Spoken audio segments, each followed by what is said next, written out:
Welcome back to the C-Space studio here at CES 2026 for our afternoon session of conversations with leaders in marketing, media, advertising, branding. Boy, do we have a stacked session coming up. And right now, I am here with Microsoft Advertising's General Manager of AI in Ads, Paul Longo. Paul, welcome to the C-Space studio. James, happy to be here. Thank you. Okay, AI in Ads, Microsoft Advertising. These are great starting points for our conversation. So what does it mean to be the general manager of AI and ads at Microsoft Advertising? Yeah, I often hear that. Wow, it's a really cool title, but what does it mean? Yeah. So it means a few things. So I lead a team of AI specialists that takes AI advertising solutions out to agencies, brands, and partners, and that covers a few different dimensions. One is ads in Copilot environments, so ads in LLMs. We've been live with ads in Copilot for over 2 years now, and we continue to test and iterate there, so that's one component of the role.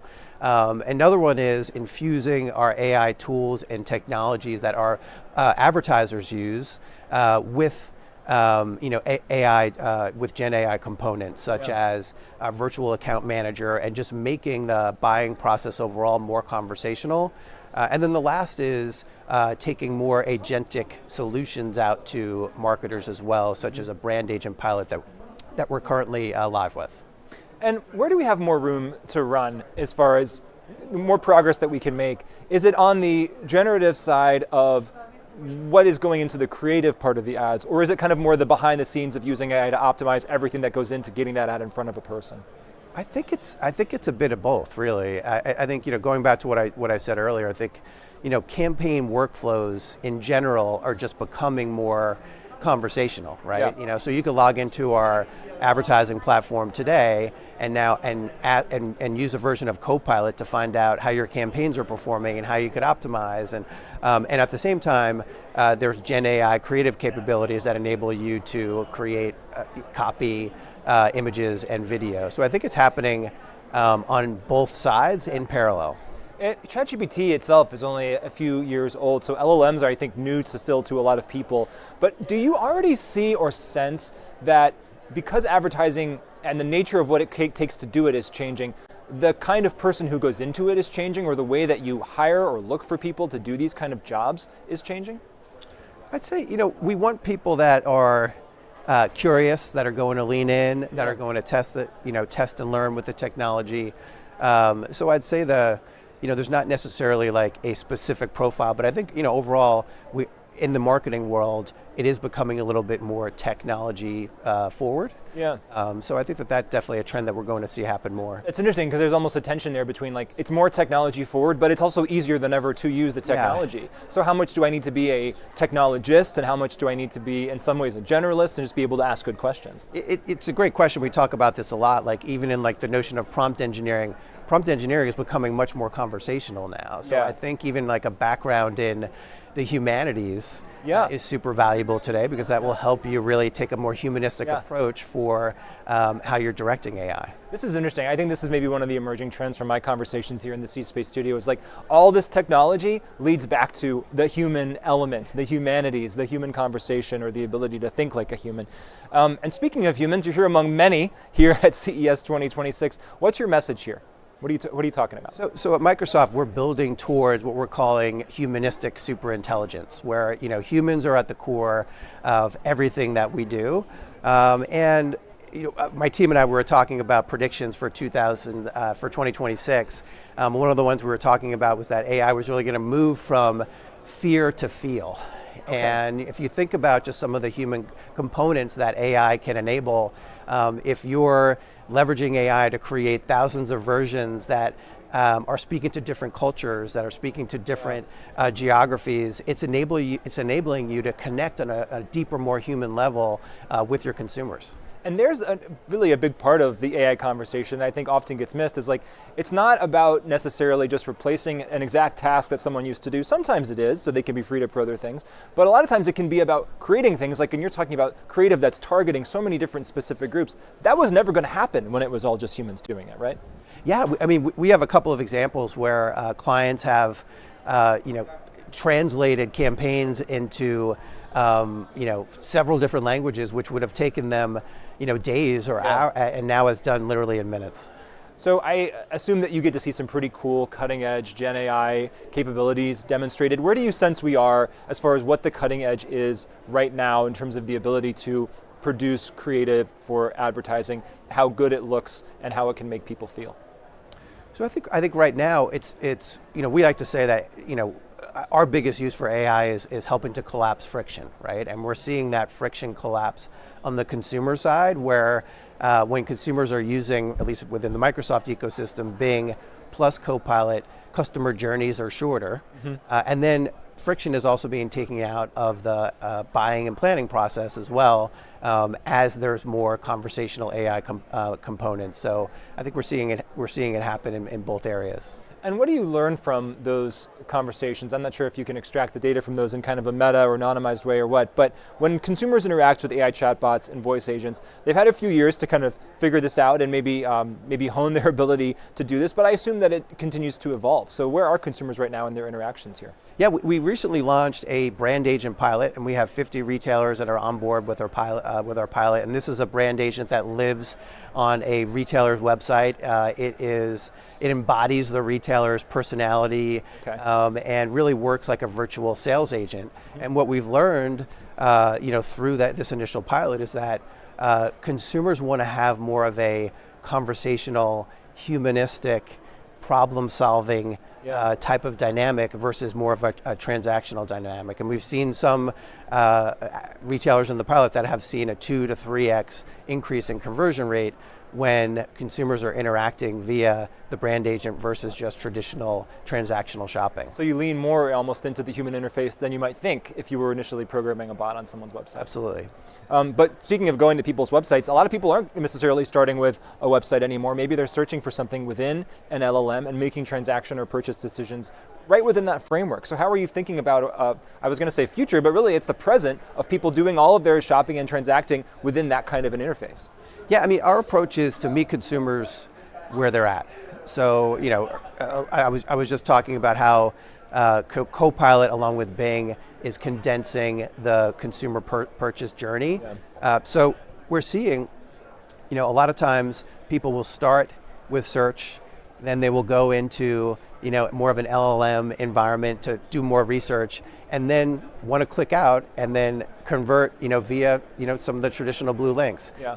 We're also seeing consumers that want to transact directly in the LLM environment. So we want to be able to have, meet consumers where they're at, and give them a great experience, whether that's in traditional search or within the LLM itself. You and I were talking a bit before we officially started recording that this year is going to be about maybe moving from experimentation to more execution. Do you have some examples or notions about how that's playing out? Yeah, last year when I was in client conversations, it was very much about, hey, how do we test and learn? Like, how do we get a pilot up and running? This year it's more about, hey, we used AI to solve this really gnarly, tricky problem for our business, and now we want to use it to solve another tricky problem for our business. So it's much more rooted this year in solving real business challenges versus testing and learning. The phrase I hear all the time, and I have heard all the time for maybe the last 10 years of doing these conversations, is early innings, especially as it relates to AI. Are we still in early innings, or are people starting to get some real wins and points on the board, so to speak? I'd say, yeah, I mean, points are definitely on the board. It's still early. We're building towards at Microsoft an agentic future, right? So if you think about, the human internet, which is, more of the interacting with traditional search and the blue links, that's a human directly interacting with a website. We're in this place today where it's more human to agent. So it's kind of the transitional phase where humans are interacting with LLMs, and we're building towards this future where it is going to be more agent to agent. So I think in that aspect, we are at the early innings, maybe getting towards some of the innings, but I think that agent to agent, agentic future is really what we're all building towards, and I think that that is going to push us more into the later innings. So you're obviously a leader in this space. Is there something that you think I should ask other leaders who come and sit in that chair here in the C-Space studio? Something you'd like to know? I think going back to your question earlier, like how are they using AI to solve real business challenges? How is AI impacting their consumer purchase journey? How are they balancing trust and responsible AI with taking friction out of their operational process? I'd love to know just a lot of those real examples, and I think that's what's gotten me really excited about the conversations that I've had this week. Well, thanks for being real with us. Paul Longo, Microsoft Advertising. Really appreciate your time today. Appreciate it, James. Thanks for having me. And thank you so much for joining us here in the C-Space studio. So many more great conversations are still to come at CES 2026. I'm James Kotecki. More after this short break.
James Kotecki here at CES 2026 in the C-Space studio, and I'm here with Taboola's CEO, Adam Singolda.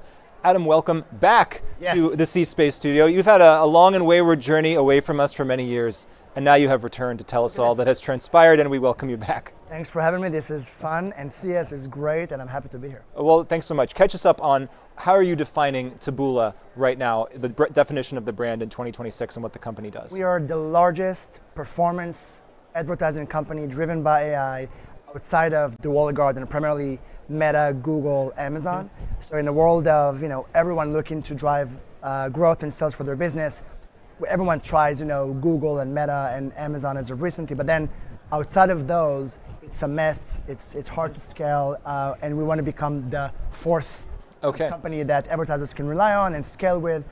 So the largest performance advertising company outside of the walled gardens. And do people know you from putting ads on the bottom of articles? Like you scroll down to the bottom of an article, and then you see kind of additional articles, or it looks like articles there, and that's advertising, right? Like is that historically how you've been known, or one of the things you're known for? So we started the company really as a recommendation engine. So the very beginning when I started Taboola, which was my first job out of the Israeli army, was to just help consumers discover more things they may like but never knew existed. Yeah. So if you were to go to CNBC, you could read an article, and then it would say more things you may like. Yeah. That's still about half the recommendations that we serve.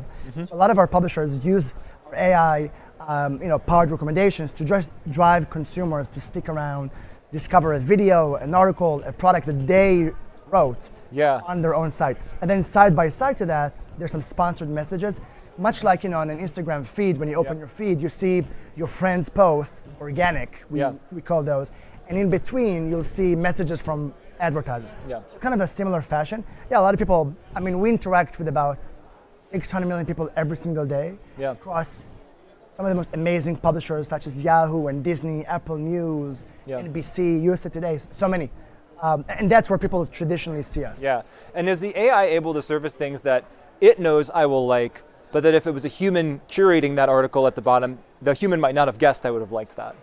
I think so much has changed as we think about consumer behavior. If you go back 20 years ago, it was all about contextual. Yeah. We really believe that more of the same equals relevance.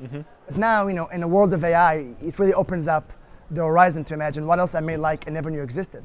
And a lot of times it's very counterintuitive. I may be in market, or in fact, I may not even know I'm in market to buy a pizza oven. That would be such a good thing for my family to cook, over the summer or something. But that is a new connection that I can make, or something that I can discover, which I think is also what's so nice, or perhaps beautiful about the open web. You go to Google when you know what you want. You go to social when you follow, other people, or perhaps your desired self, as you post things. But then the open web is really your authentic self. You read about things you care about, and it's where you discover things you may like. So I think it's such an interesting space for consumers, but also for advertisers, because that's when they get to meet you. I like that you use the term beautiful to describe it, because it's kind of, I sense there are some, I don't think necessarily folks at C-Space or CES necessarily, but I sense there's cynicism out there about what the internet has become, right? As people talk about like the early days of the internet was so great and so hopeful, and now it's kind of become a different thing. But it sounds like you're still interested in having a beautiful element to that, or the joyful spontaneity of that. I love it. I love it. I think it now more than ever, the open web and trusted journalism matters as relates to think about LLM engines.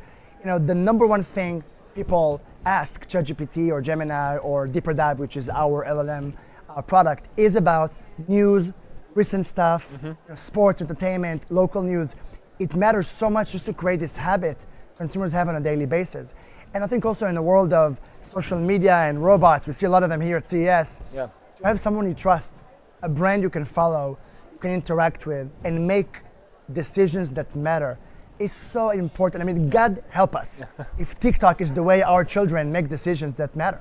We really I hope that there is a strong, growing, non-walled garden journalistic environment for us humans. And we've had TikTok in the C-Space studio as well, and I should say we love all the brands in the C-Space studio equally. However, I do want to ask you about searching within an LLM, because you mentioned this, and if people are searching within an LLM, like Perplexity, ChatGPT, something like that, and they find information and they stay within that interface, what are you seeing as far as the impact that has on people not going to a publisher's website?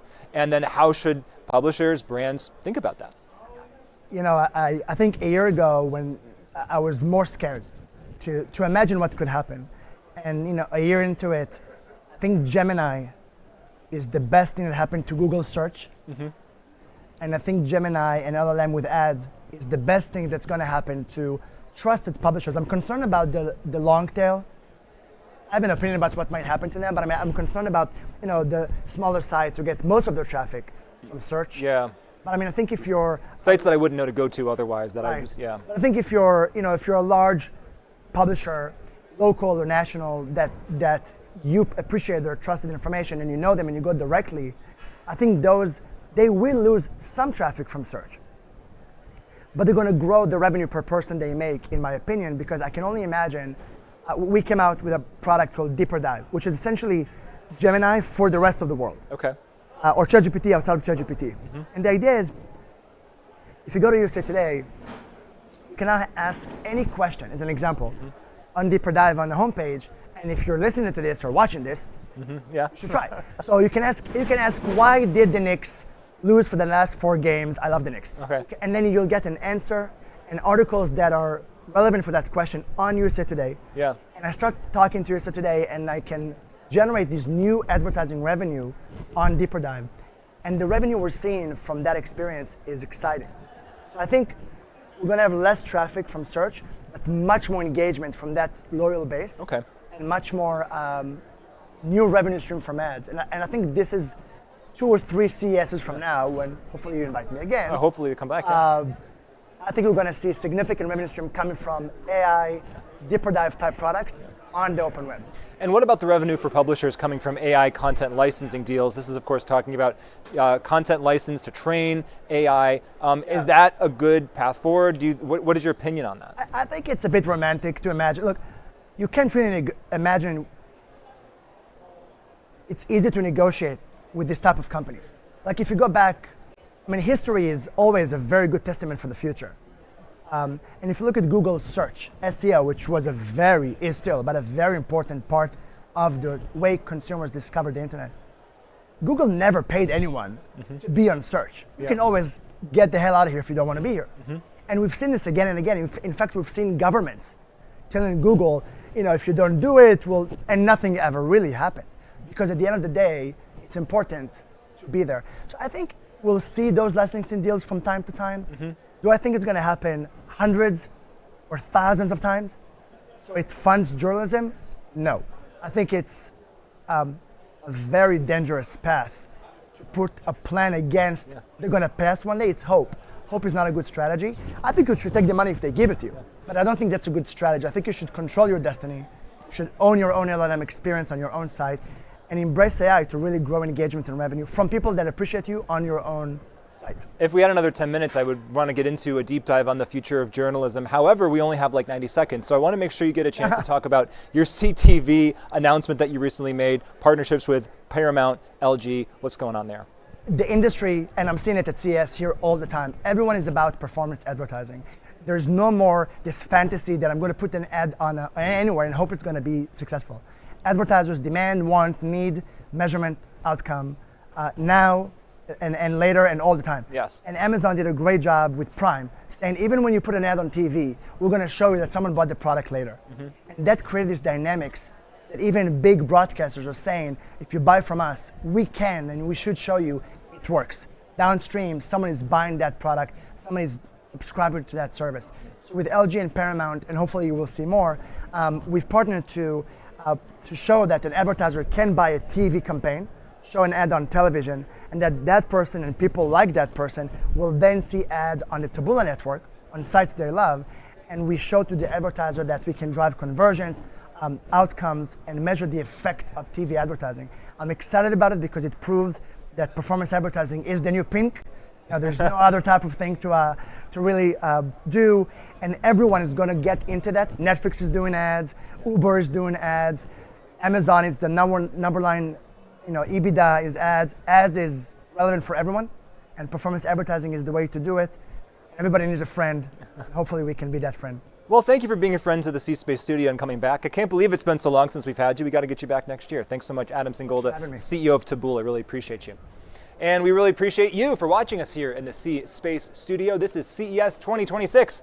I'm James Kotecki. More after this short break.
I'm James Kotecki. This is the C-Space Studio. We are back here at CES 2026, and I am back with a good friend of the C-Space Studios, Vox Media's Chief Revenue Officer, Jeff Schiller. Welcome back.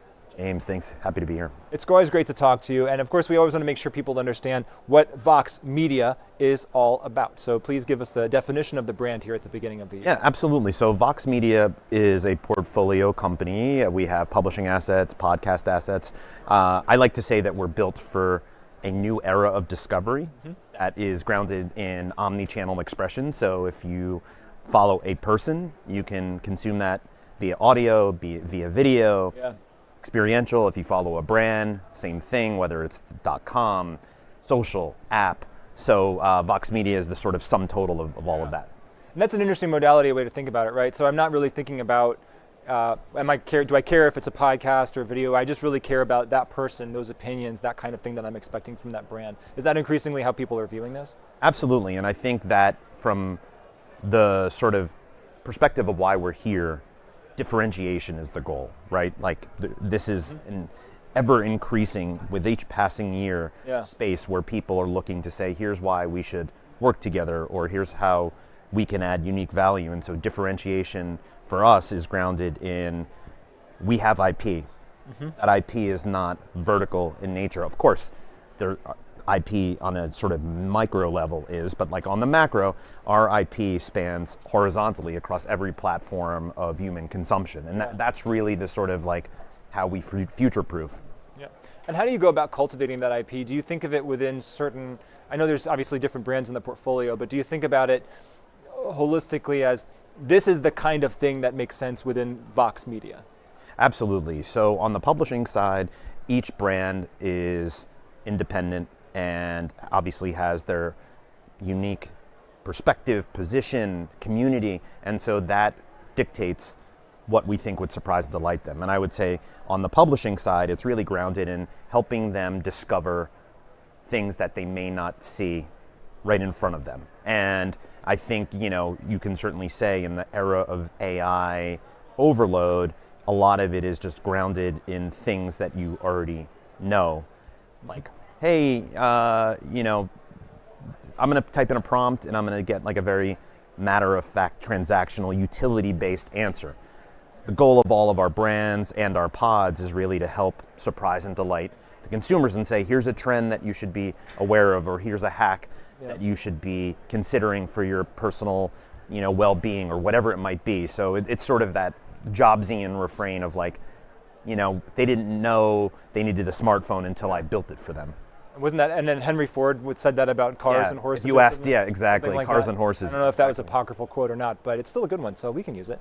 I want to talk about the era of AI overload. So in that era, what is your position on AI content and or AI curation when a consumer comes to your brands?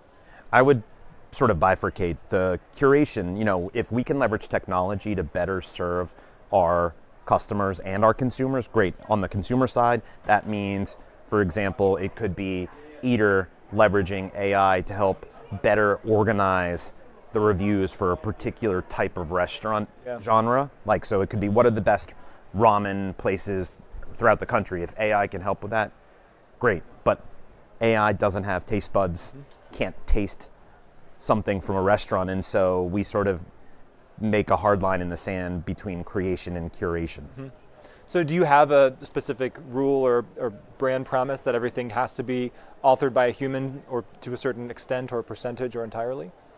I think things obviously evolve in real time, and so there's never a world in which it's a good thing to make, hard and fast promises. I won't hold you to it. No, it's a world, and it's a world, interestingly to me, like I'm starting to feel myself consuming some content that once I find out it's AI generated, I'm still okay with it, right? Like there's certain things that I'm entertained by or whatever that I'm like, oh, I kind of like this unironically. This is interesting. When it comes to something like news, for instance, I still pretty much want that to be, a human's opinion because other humans live in the world with me and I kind of want their take on it. Absolutely. And I'll say, look, like that is not the case for us today.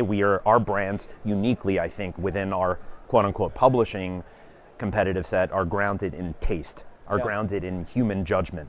And so by nature, those things are not synonymous with AI, because if you're writing a first-person essay in New York magazine about a lived experience. Yeah. Again, AI, robots, however you want to couch it, Right. they can't do that. Right. So our brands across the board are really grounded in like human expression. So how do you engage the taste and judgment of generations Z and Alpha, and how are you thinking about them right now?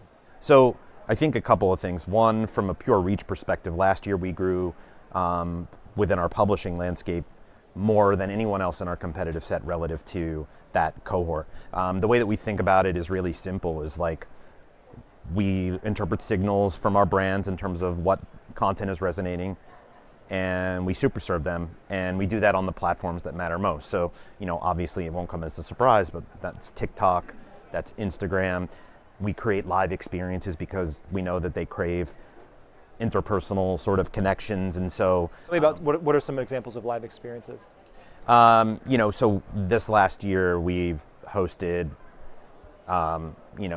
sort of triple-digit number of live events, and they run the gamut from live pods, with some of our really well-known personalities. A good example, we just did a pivot tour with Scott Galloway and Kara Swisher, and Scott specifically has really nurtured this relationship with Gen Z men, talking about what it means to be a young man in today's day and age. And so I think that that's a great example of like a live expression. And so does this all come down to trust? Trust is the topic that we talk about a lot here in the C-Space studio. Do you feel that you have it? Do you feel like you've earned that trust, and has that been challenging to do? It's not easy to do in this environment. Absolutely not easy. I think there's a unique blessing slash, I won't call it burden, it's more of a privilege, with the pods in particular, because of the parasocial relationship that consumers have with the host. People who are listening, they think they know the them. host really Yes. well. And so that trust is literally at the core, the essence of why the podcasts are successful. So like from that regard, it's either sink or swim. Yeah. On the publishing side, you think about duplication in the space, and you think about unique value that's being added. And so that's a different type of trust. That's like an every day we have to serve them something that is disproportionately better than they can get somewhere else. But yes, across the board, trust is at the foundation of everything we do. It's not something that we sort of like say, great, we have achieved it. It's like You have to keep the journey never ends. That's right. I want to talk a little bit more about podcasting and audio streaming. Where are we right now in terms of listener habits, and how are those evolving? Where do you see those going? I think the biggest evolution with podcast is from audio to video. And that's happened over the last couple of years. You're seeing the streamers pick up podcasts like Netflix, others, and that evolution from just sort of like a single channel to now a omni-channel based expression, I think is really, really important. I think in terms of like the maturity of the space, you could argue that there's definitely an overabundance of podcasts.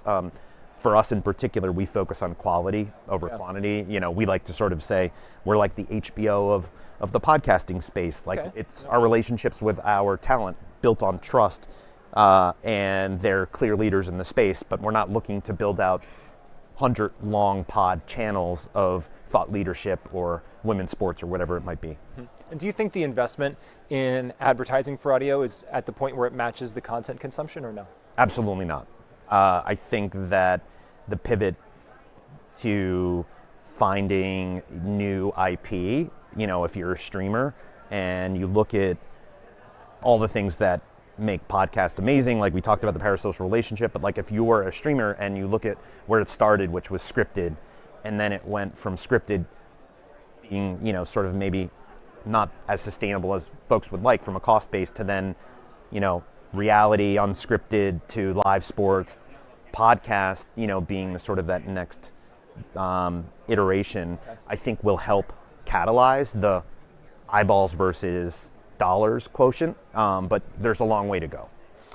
Because I have really enjoyed talking to you many times as a guest here in the C-Space studio, I'll give you the final word, but I want one word. What's your one word going into 2026 that you want to leave us with? Wow, one word. Okay. I thought it was going to be wow.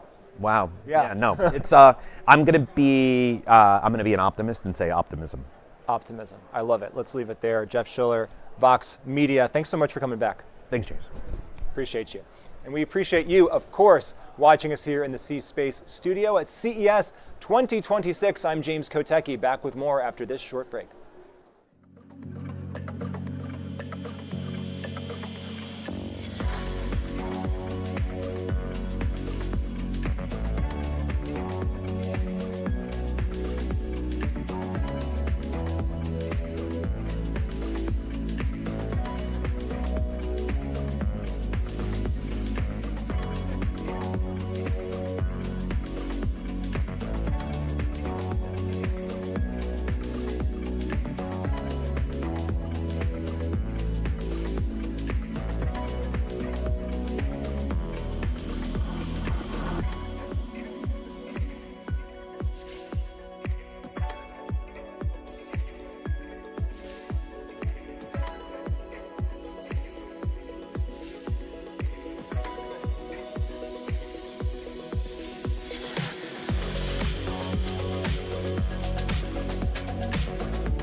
Back with me in the C-Space studio here at CES 2026. I am James Kotecki, and we are here with LG Ad Solutions EVP of Global Operations, Kelly McMahon. Kelly, welcome to the C-Space studio. James, great to be here. Okay, we want to talk about LG Ad Solutions. First, can you just kind of define what the brand means here at the beginning of the year? Absolutely. So LG Ad Solutions is the advertising technology and media sales arm for LG Electronics. And our mission's simple. We are here to create meaningful connections with brands and the LG viewer and the largest screen in the home. All right. So tell us about what you're thinking about here in 2026. What are some of the themes? Yeah, so a couple of big themes that we're really focused on this year. One is to continue to elevate our home screen as a premium ad placement that's available via direct IO and programmatic guarantee. We're also very, very focused on optimizing for performance outcomes, which we are leaning into both our first-party data to do that and also a few strategic third-party partnerships to do that. And then lastly, we're really focused on developing AI-driven solutions to drive personalization on the television screen, to drive advertising effectiveness and operational efficiencies. So walk me through. I'm a consumer. I've got an LG TV in my home. I turn on the screen. In a perfect world, if you're doing everything that you want to do, what am I experiencing? Yeah, when you turn on the TV, that's when the journey starts for the consumer. You are in that lean back experience, and that content discovery journey starts on our home screen. Yeah. People are very open to inspiration when they're on that home screen, whether that be exposed to endemic or non-endemic brands, and they're open to learning more about new TV shows, new products. In fact, we recently ran a survey that showed 71% of people are willing to learn more about a product after seeing it on the home screen. And when we think about the television experience, it is still very lean back, is scalable, but with LG we can couple that with precise targeting and measurement to drive ultimately the outcomes that our advertisers are looking for. Do you think that the success there is related to the psychology of the mood that I'm in when I'm watching a big TV screen in my home? Like, if I'm looking at my phone, I could be in any number of moods or in any number of kind of modes in my mind. But usually when I turn on TV in my house, I'm kind of ready to relax. So maybe that's a better mood for me to be in vis-a-vis brand relationships. Yeah, no, absolutely. And I think, and that's where, mood, sentiment, whatever that may be. I mean, when you turn on the TV, our goal is to meet that consumer where they are, is to optimize that consumer experience. People are buying an LG TV for that premium experience, and we want to meet them where they are there. So tell me more about AI. You mentioned it, I think, in your very first answer, which is great because we want to talk about AI all day long here in the C-Space studio. Tell me more about how you're using AI to optimize that advertising experience. Yeah, so we're using AI in a couple ways. And AI in general is going to change so many things for what we're doing. So I think one, AI is going to streamline the CTV media buying and planning process. So today, media planning is largely, the data points you can use when you're building a media strategy is largely capped by what a human can process. With the emergence of AI, you can now use so many more data points faster and at a much more frequent cadence to continually evolve those those media strategies. AI is also going to play a big part in creative optimization. So on our home screen, we review manually every creative that ever runs on the home screen to ensure it aligns with our brand safety and creative policies, and also is just optimized for the consumer experience. Yeah. With this year, we are complementing the manual review with AI technology so we can review more creatives, which then allows us to open up more channels like programmatic to our home screen. And then lastly, I think AI, and there's been a lot of announcements around this last year, and I'm sure we'll see more this year, is that AI is lowering the barrier to entry for brands to be on CTV. Yeah. Because what used to be a really expensive investment to create TV optimized assets can now be done through AI services like a streamer.ai. Right. You can take your existing assets and then optimize them in the ways that they And need. that's really actually driving more adoption from local advertisers, where they can scrape their assets that are on a website or Google reviews and create assets that look really good for TV. The fact that you're using AI now to review the home screen ads, but you're still doing that manually as well, I think speaks to maybe the sensitivity that you might have around that, or the need to continue to build trust, especially when you're talking about the home screen, which I guess is very premium real estate and is an intimate part of people's lives, right? Because it's right there big in their house. I mean, it's the gateway to when you turn on the TV. Do you think, and this is maybe a semantic question, but what is an AI agent in your definition? So there's AI, there's automation, and then people talk about AI agents. My sense is people mean different things by that, especially in the sense of how much freedom an agent may or may not have depending on the use case. So what do you mean by that? Well, I'm not an AI expert. I'm learning. I think we all are. We all are still learning. But we think, like, if I look at this creative example, I mean, the agent is going to be there to learn from us and then help operationalize and streamline what we're doing. So I think that's the way that we're looking at it. That's going to continue to evolve over time. So how are advertisers thinking about their media mix for 2026? What are you advising them to think about their media mix with regard to, I mean, I assume you want to get people advertising on TV and CTV, but what are some of the points that you make when you're trying to make that argument? So when we think about media mix and strategy, a lot of times a question that we get is why do I need to buy with an OEM if I'm already buying apps and channels within streaming, right? So I'm already doing my 30-second or 15-second ads in certain apps. And what we meet that question with is that people aren't necessarily just watching TV in a singular app or on a couple of different channels. They are going into the streaming apps, but they're also listening to music, and they're also gaming, or they're maybe using fitness apps. And between those experiences, they come back to the home screen. So being in one singular channel doesn't allow you to maximize reach. So we're really encouraging our clients to think about the streaming journey, not just that single app or single ad break. Yeah, I mean, and from the consumer's perspective, they might not even realize how many different ways that they're engaging on different platforms and apps. To them, it just kind of seems like a seamless experience, and that might be what you want to build on your side. Let's talk about sports and live sports and how that is changing the current, present, and the near future of CTV advertising and what it means for LG. Yeah, so sports has moved. It's undoubtedly, like, sports has moved into streaming, and it's moved into a lot of different streaming services, which I think for us, it's you're putting the smart TV at the center, especially the home screen of that fan experience, because it's not, sports aren't just on a couple networks; they're on many different apps. In fact, Tubi had the Super Bowl last year, for example. So how we're approaching this, we think it's an opportunity, is we're building native integrated experiences into the operating system. So we've recently launched our global sports playbook. This year we have the Olympics, we have the World Cup. So how do we simplify what can feel like a fragmented content experience? So our sports playbook does that. It's a central destination for users to go to figure out, they know what they want to watch, but when can they watch it and where they can watch it. And we really feel like we also give advertisers the opportunity to reach fans before the game, during tentpole moments. Can customize messages locally. So we feel like first-party data and these native ad experiences, as more and more sports move to streaming, are going to complement that experience. I want to zoom out now and just talk about other tech trends, because we're not operating in a vacuum, none of us are, right? And CES is a great reminder that so many different tech trends converge together and interact with each other that really do eventually relate to what shows up on the screen and the screens people buy in their homes. So as you look out at the next year, are there other tech trends that you're thinking about that are going to eventually have an impact on what you're doing?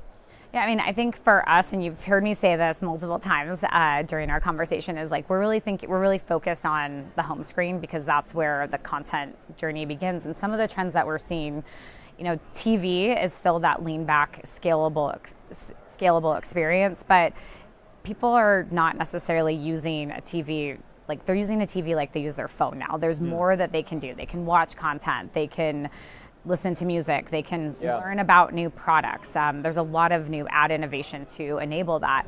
And so what we see is that the TV is quickly becoming like the central digital hub for the home. And so the other trend that we're really seeing is that consumers are comfortable with advertising, but they want personalization. They want an ad that matters that meets them in the moment. And that's especially true on TV, because when you go into these streaming apps, it's very personal. It's based on what you're watching, what they think you should watch. And so we want advertising to feel personal as well. And so those trends coupled together, as we really feel that this smart TV is at the center of a lot of what we do, and it's only going to continue to grow. Well, thanks for helping us get a little smarter here in the C-Space studio. Kelly McMahon, LG Ad Solutions, really appreciate you today. Thank you. And thank you so much for watching. We're here in the C-Space studio. It is CES 2026, and there is more to come. So after this break, please join us for chats with LG Electronics USA, PayPal, Marriott International, and Autodesk. You won't want to miss it. You don't have to. Just keep it here. We'll see you soon. I'm James Kotecki at CES 2026.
Hey, it's the C Space Studio here at CES 2026.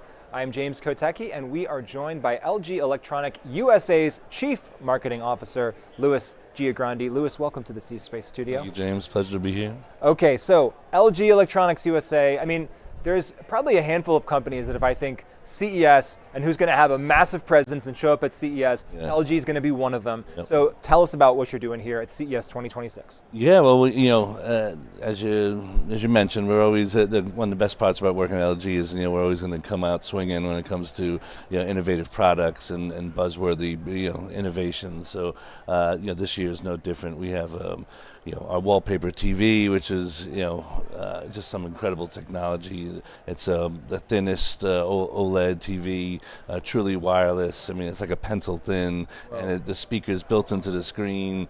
I mean, it's incredible, and it's just like beautifully accents any room. So things like that, all the way. I'm looking around this fake living room, and I'm thinking about places we can put it. Yeah. Yeah. No, I mean that's great. Like things like our sound suite, new soundbar entertainment system. And, I mean, it's another first of its kind because of the Dolby Atmos Flex Connect integration. But what I think is so awesome is that it really allows consumers to set up their surround sound system in rooms that were typically not very conducive to set up. So like different dimension rooms, sometimes you'd have to put speakers in places where the sweet spot of the sound wasn't necessarily where you were sitting.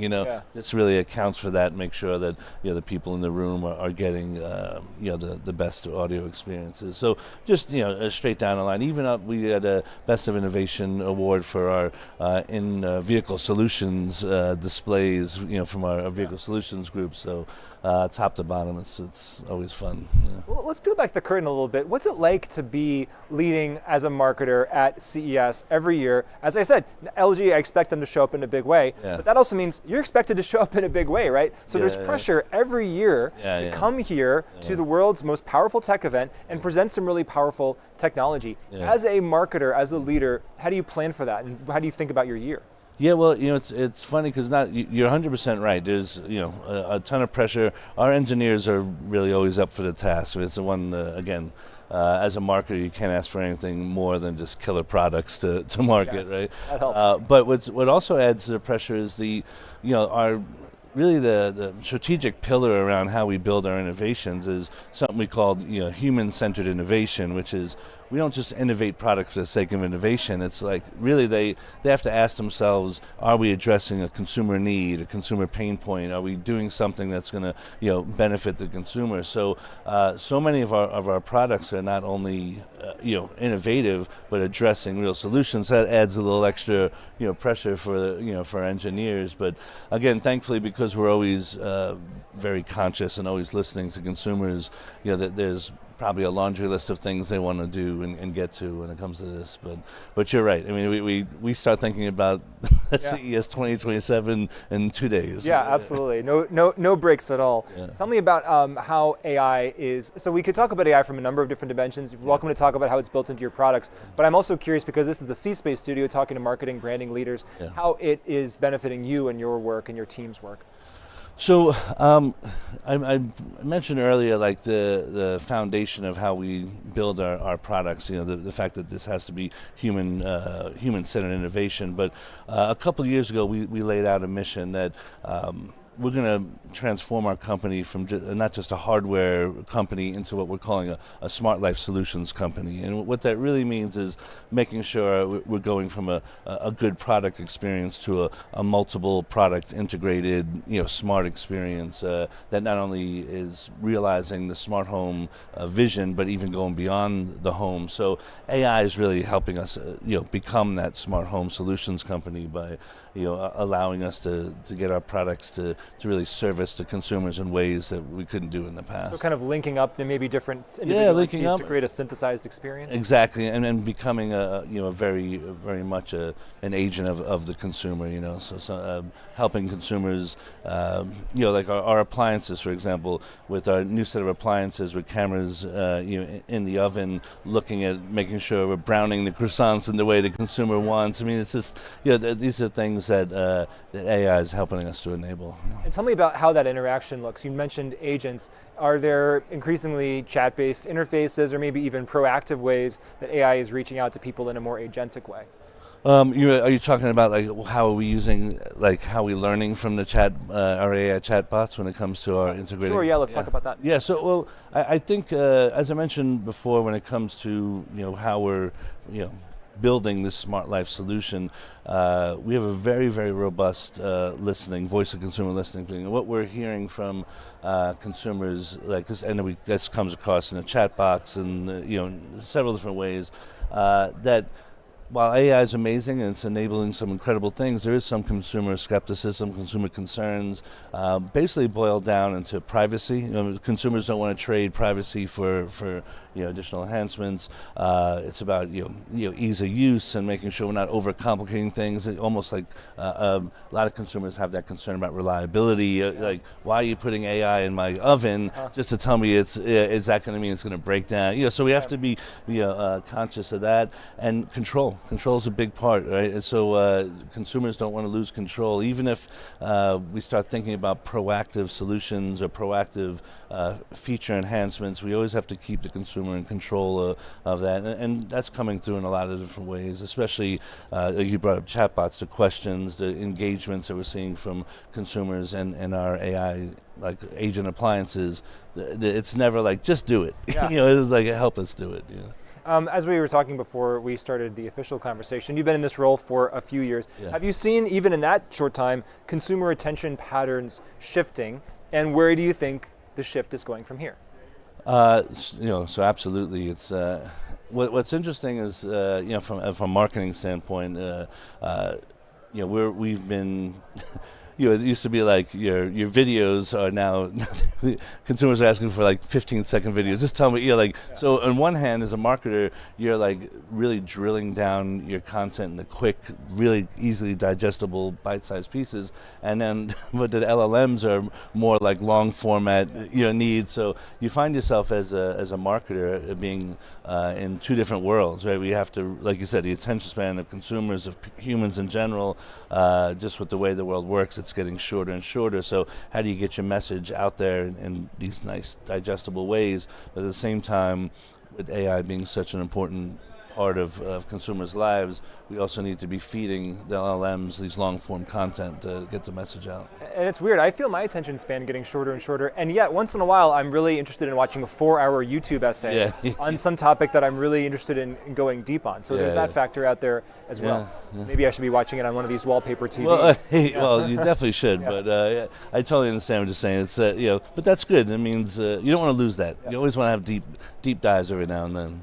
Let's bring retail media into the conversation. How is that kind of data guiding your approach to consumer engagement and where you might do an ad spend? Yeah, so we have fantastic relationships with our retail partners, and we fully embrace and glad that they want to sort of move on from being just a retailer to now a media property, right? So, and we have some very shared goals of delivering consumers with personalized experience, messages that are relevant to them, experiences that are relevant to them. So, different retailers are at different points in their maturation process in terms of becoming a media partner. But, anytime you can find ways to deliver more personalized, beneficial, data-driven, really consumer benefit-driven experiences, you want to, do it. So we love working with retailers on that, and I think it's an area that will only grow in the future. I want to tie my last question into what you mentioned at the beginning of this interview about the products that you're showcasing here at CES 2026, with a question about content, because this is the C-Space studio. And I'm always curious about the relationship between, okay, there's new kinds of screens, there's new ways of displaying content. How does that then feed back into what people actually create to go on those screens? Do you see what you're doing now as a potential influence on content of the future that might be created? Yeah, and or even the other way around, or should we be thinking of the screens we're putting it on adapting to the content? Yes, right? 100%. So that's the balance that you're talking about.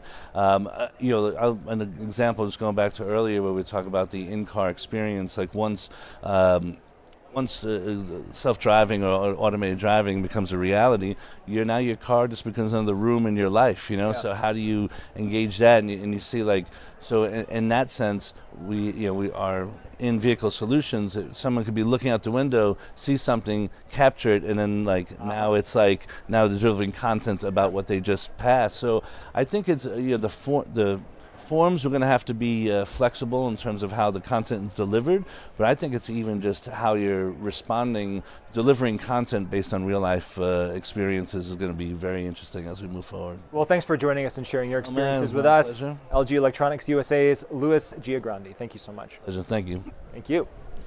And thank you for watching us here in the C-Space studio at CES 2026. I'm James Kotecki with more after this very short break.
Hey, welcome back to the C-Space studio. I am James Kotecki here at CES 2026, and I'm here with PayPal's SVP and GM of PayPal Ads, Dr. Mark Grether. Welcome back to the C-Space studio.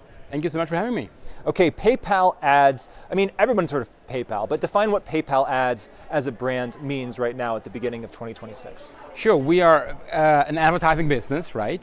Yeah. And the key differentiator from our perspective is the fact that we have transaction data across 30 million merchants, across 400 million consumers. We see about 30% of all global commerce with more data than any other kind of retailer in the world. You see it, or you 30% of global commerce like runs through PayPal to some degree? Wow, okay. It's a huge number, right? I was myself quite impressed when I saw the number for the first time. And so basically we're using this kind of what we call transaction graph, right? Our data to basically power advertising for our merchants and for any advertiser and any agency. So that's basically the big kind of key differentiator, just the sheer reach and depth of data that we have access to. I understand that you maybe have a framework for understanding how PayPal Ads fits into the broader ecosystem. There's retail, commerce, and financial media networks, and they all exist, but they're all different from each other. And then, so can you explain what that kind of framework is all about and how you see PayPal Ads within that? Sure, in many cases, right, a retailer, right, they only know what happens on their own retail properties. They obviously have a very deep understanding of the consumer, but again, only in that silo of that retailer. Similarly, if you're a commerce player, right, you only know what happens on your commerce site. The big difference from a PayPal perspective is we're sitting horizontally across all the merchants. We see what consumers do across all the merchants, not just what they do on one single merchant, right? And that gives us a much fuller picture of purchasing behaviors. It gives us also a deep understanding of customer journeys. Where do they start exploring a potential product? Where do they actually then buy a product, right? What do they do afterwards, right? On maybe a different merchant website. And so having that kind of very horizontal, longitudinal aspect is a key differentiator for us. And does all the data that you have here give you really interesting macro level insights about consumer behavior overall? And is that the right question to ask because it's actually about targeting much more specifically? We do have obviously the aggregation, right? And we can therefore show trends. And one example of a trend is what we've seen most recently is a lot of customer journeys actually start with ChatGPT. People explore on ChatGPT, then they eventually go to Amazon to dive deeper into the product that they're interested in. But then before they actually make a transaction, more often than not, they actually go then to a specific retailer, do price comparisons and things like that. Yeah, very interesting. But to your point, we obviously do not only have the data on an aggregate level, we actually have it on the PayPal ID. On an individual user level. As I mentioned, we have 400 million consumers, we have 400 million IDs, unified consumers. And as you can imagine, compared to any other advertising program, as we are a payments company, we need to know if John is truly the John, right? And not just approximately a John, right? And so we have a very high level of fidelity when it comes to our identity program. And so from that perspective, we can leverage our data for truly personalized targeting, and obviously we can also use it from a measurement perspective. And how do you think about the balance of targeting and personalization and privacy, and how do you make sure that you're getting that right? What's your framework for thinking about that?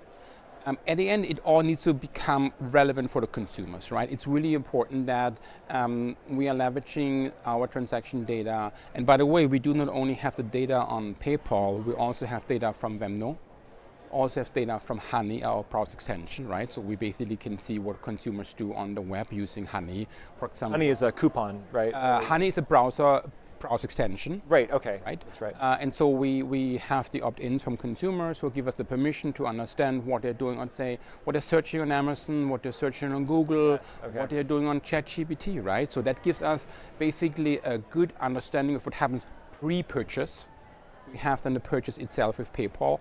And then with Venmo, we know what people do after they went for dinner, maybe here at CES, right? And they share a pizza emoji and things like that. And so we have really deep understanding. But again, we always leverage that to really bring more relevant, more personalized kind of experiences to our consumers. And one of the experiences people are increasingly having is shoppable content and social commerce. So tell me how that fits into your ad offerings. Yeah, so what we see is that a lot of our merchants actually struggle because for them it's hard to attract more and more consumers to their website.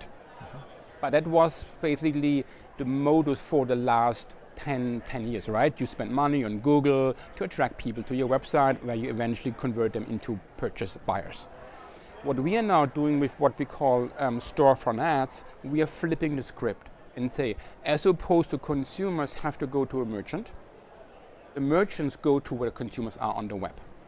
And we are basically now transforming every touch point on the open web into a shoppable moment so that consumers can shop wherever they are on the web.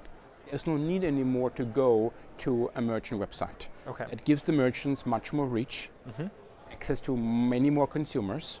And for consumers, it's a higher level of convenience because it's very easy then to buy within that kind of shoppable environment with a one click. Because we already know the PayPal identity, we know the address, we know everything, and it's very easy to just click and then maybe your Nike shoes get delivered to you overnight.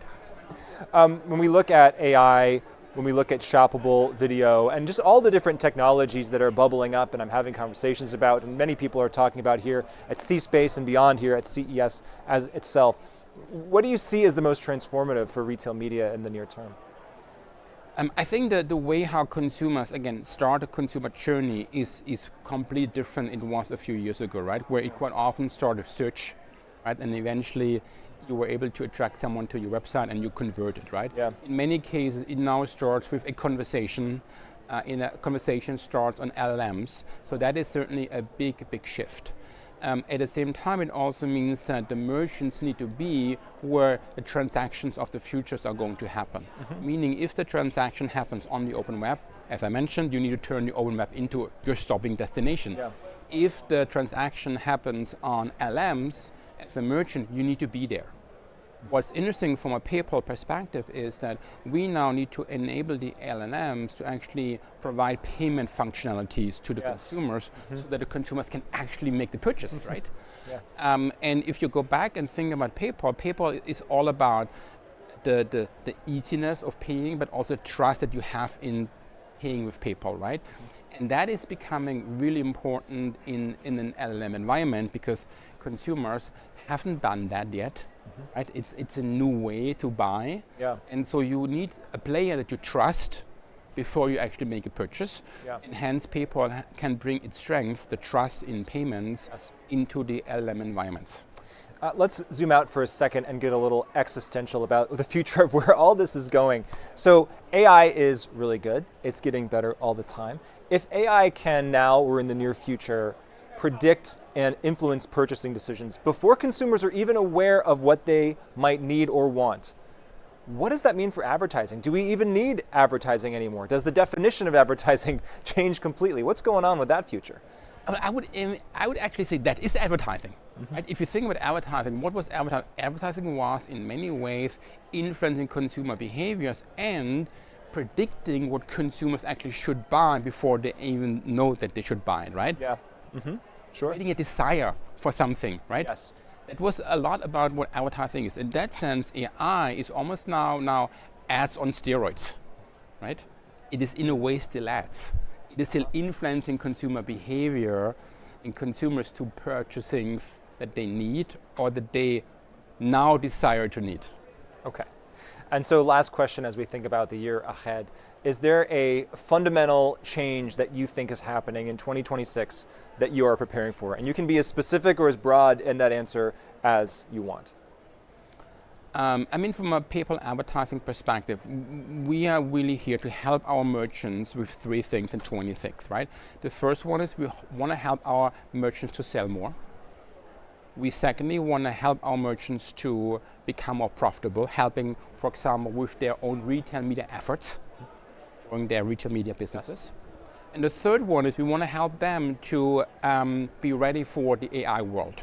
Yeah. Storefront ads, as I mentioned, with helping them to become purchasable on LMs. Yes. Right? So that's help them to sell more, help them to make more money, and basically future-proof their business. That's what you're focusing on in Okay, 2026. let's all sell more, make more money, and future-proof ourselves in 2026, and I think we'll be fine. Dr. Mark Grether, PayPal Ads, thank you so much for joining us today in the C-Space studio. And thank you so much for joining us. This is the C-Space Studio, where we talk to marketing, media, branding, and advertising leaders about really the future of human connection. I'm your host, James Kotecki. I'm loving it here at CES 2026. More after this short break.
Welcome back to the C-Space Studio. I am James Kotecki here at CES 2026, and I'm here with Chris Norton, the SVP and GM Riot Media and Marketing Capabilities at Marriott, the hotel brand that we all know and love. Not even one brand, actually. Obviously, there's so many different 40 brands and plus. hotels within the Marriott portfolio. But Riot Media, tell us about what Riot Media is. People can't see it because the cameras are pointing this way, but if you could look over that way and around the corner, right here at C-Space at CES 2026, there's a big activation. But tell us what Riot Media is all about. Riot Media is the first commerce media network in the hospitality industry. And we brought it to life at Cannes last June. And it really marries the power of what we know about our customers, our 250 million strong Bonvoy members, and how we have spent the last several years understanding our customers on what they really travel for, why they travel, the people, the places, and the passions that they care about. And we decided to start to take that same data and bring brand partners into that same ecosystem to come to life with our brand, to bring their brand messages. And we're being very selective about who we're working with because we want it to be relevant to the travel experience, respectful of our customers in the hotel itself. But we also view it through the lens of how can we be additive to the customer journey as they travel, from planning to inspiration to planning to pre-arrival to being in the hotel and then dreaming about that next trip. And tell me about the different services or destinations or places that you would show up. So we're currently activated across three main areas. One, and it's sort of the crown jewel, is our hotel room itself. So when you're in the room, many people are probably aware now, you walk in, the screen is on, it's personalized to you, welcomes you, and we're bringing our content, Marriott content, to life along with partner content as well. Great examples are some of the work we've done with Pepsi, with their Gatorade brand, with Visa, with Starbucks, with United Airlines, and we intermerse advertising content with our own content, and it's there. It's on the Wi-Fi portal when you log in the hotel room. The second area is our own digital channels, so .com, Marriott.com, the app, as well as our emails, and then the third is really using the power of this 250 million member base of over 500 attributes that we use to power all of the marketing and customer experience that we create at Marriott on offsite channels as well. So we think of thousands of publishers, social media platforms where we can use the power of our data to bring brand messages to life. So you can show up in some pretty unique ways. Does that mean that the content that you create can be kind of unique as well, both of your own and with brand partners? Yeah, we are pretty differentiated from most of the other commerce media players out there and very differentiated from retail media that's out there, in that the messaging that we bring to life, we work with advertisers to really be relevant to the travel stage that the customer's in. Okay. We really understand when somebody's in that planning stage versus immediately before a stay, when there's a different set of planning about what do I need in my luggage, to when you're on property. And we actually launched here at CES a very deep piece of behavioral research that we commissioned with academics with United Airlines and their media network, Connective, to understand the psychology of the travel. And it's this very different mindset that people have, both leisure and business travel, that creates this openness to messaging and an openness to try new things, maybe spend a little bit more money than they would when they're sort of in their daily life. And we're really able to tap into that and understand the intent of the customer. And we really tailor the messaging tied to each of those travel stages. And we want to vary the messaging, but we want to make it very relevant to an aspect of the travel journey, not just an ad for ad's sake. And especially if it's one of those, hey, now you're finally on vacation, you're feeling relaxed, you can try new things type situations. Does that mean that you can do longer form content? Does that mean that you can create some things that just feel like TV shows or travel shows? Yeah, so we've already brought to life both video content in the room as well as more traditional banner ads. But you've actually tapped into a very important aspect in that we know that people really like what we call Marriott Bonvoy TV. It's the channel on the TV screen or hotel room that features all the great experiences that Marriott brings to life throughout the world, whether that's meeting Beyonce on the tour that we were partners with her on, or understanding that Michelin star restaurant that's in our hotel is open to you, and really tying it into those experiences in meaningful ways. So when you think about this, it seems, this is a very personal thing, right? Especially, I guess I'm focusing on it because it is so unique. The ability to be in a hotel room and see that my name on the board there, that's a very personalized experience. So how do you scale that kind of personalization at that level, especially when you're in different markets, different locations, different cultures, different kinds of hotel brands and experiences and different expectations? We at Marriott, for our own engineering of the customer experience, have been on that same journey for the last, really a concentration of the last 10 years, in that we want to be culturally relevant and unique in all the different places. We're in 145 countries, right, with almost 10,000 hotels. So we have a lot of deep experience in understanding how to communicate to our customers to get them, into our hotels. And we've taken that same know-how in how we work with brands to leverage the knowledge that we have in all the different places that we operate in the world to not only tailor that to different cultural messages, but again, to think about what are the right messages for people when they're in that inspiration phase versus when they're actively on a trip. Yeah. And we really work with our partners to differentiate that, so it's not one message fits all across all the different channels and time. We want to tailor it for each of those unique things.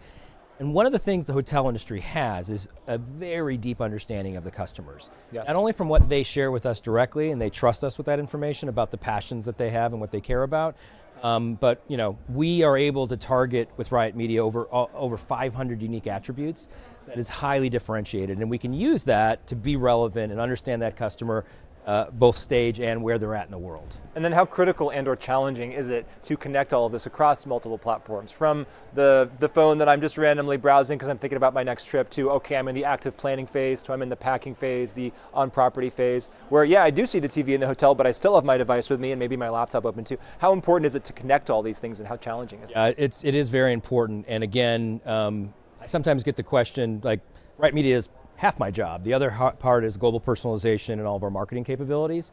And we spend a lot of time developing the know-how to do that again, to move customers seamlessly through the travel journey. And we're using that same tech, the same data, the same connected way, the omni-channel way that we bring our own messaging to partner advertisers.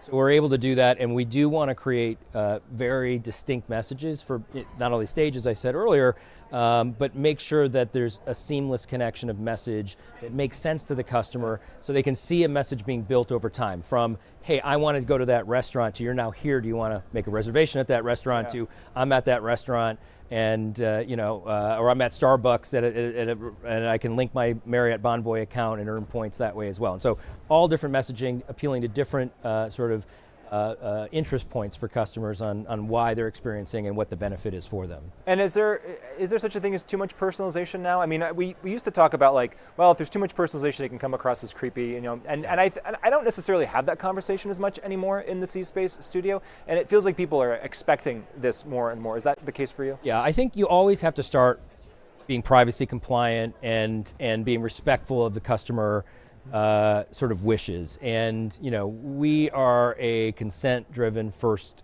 company on our own efforts, and we apply the same principles to what we do with partner advertisers. So yes, there's that risk of being creepy, but I think you're right. Customers have really come to expect this, and you see that when we talk to customers, like they really want that. And we've made this big pivot to having customers actually express to us what they care about and trust us with that data. And when they do that, they expect you to actually do something with it, right? Not just you have this data, how does it show up in our travel something back for experience? that in some way. Right. Yeah. As we begin to close out here, is there something about commerce media that you think more brands need to understand? Is there, in other words, a piece of education that you find yourself doing fairly consistently with brands that want to work with you? Yeah, I think the combined retail and commerce media space is getting a little frothy in that there's, I think, over 250 media networks out there right now. Mm-hmm. And our lesson, or the lesson I like to talk about, hits on a little bit what we just talked about, is one size fits all creative and content doesn't work. And especially for a business like ours that has a defined journey to it that we've talked about, you need to be relevant in each of those journeys. You can't just use the same ad content because it's going to wash out like it does in so much of sort of how we experience media elsewhere. So it's really about the ability to tie a message to each travel moment and being relevant in that moment for what the person's interested in. And we develop that uniquely with each of our advertisers and bring the knowledge that we have about those travel stages to them to help them tailor their messaging to fit each of those stages. Well, Chris Norton of Marriott, and yes, I believe I did pronounce it correctly. You did absolutely pronounce it correctly. Thank you so much for joining us here in the C-Space studio. Great, it's been a privilege. Thank you. And it is such a privilege to host these conversations here in the C-Space studio and to be with you. Thank you so much for watching. There is more to come here from CES 2026. I'm James Kotecki, right back after this short break.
Hey, we're back in the C-Space studio here at CES 2026. I am James Kotecki, and I'm so happy to be here with Autodesk's Chief Marketing Officer, Dara Treseder.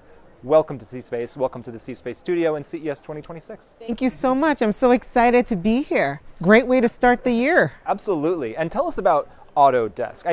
I feel like you're one of those brands that like people who know you and really use you, but like tell us about the definition that you have of the brand here at the beginning of 2026. So Autodesk, our software is used to design and make anything, whether it's buildings we live and work in, products we use and enjoy, like many of the products actually that are being showcased at CES are designed and made with Autodesk, or movies and games that entertain us. So if you're trying to design or make anything, you're probably using one of our software to do it. So it's physical and digital elements. Physical and digital, absolutely. So then how do you... Blending and merging the digital and physical worlds. So there's a lot of different people that you want to talk to then as the Chief Marketing Officer. It's a kind of a wide range of... There's almost no one I don't want to talk to, you know? How do you frame up and approach that job and think about that from a messaging perspective? Absolutely. Well, I think what is interesting is that we get to talk to a lot of people, but we also get to be very focused in what we're saying to each group. Yeah. So there's never a dull moment, because we are really focused on making sure that our customers understand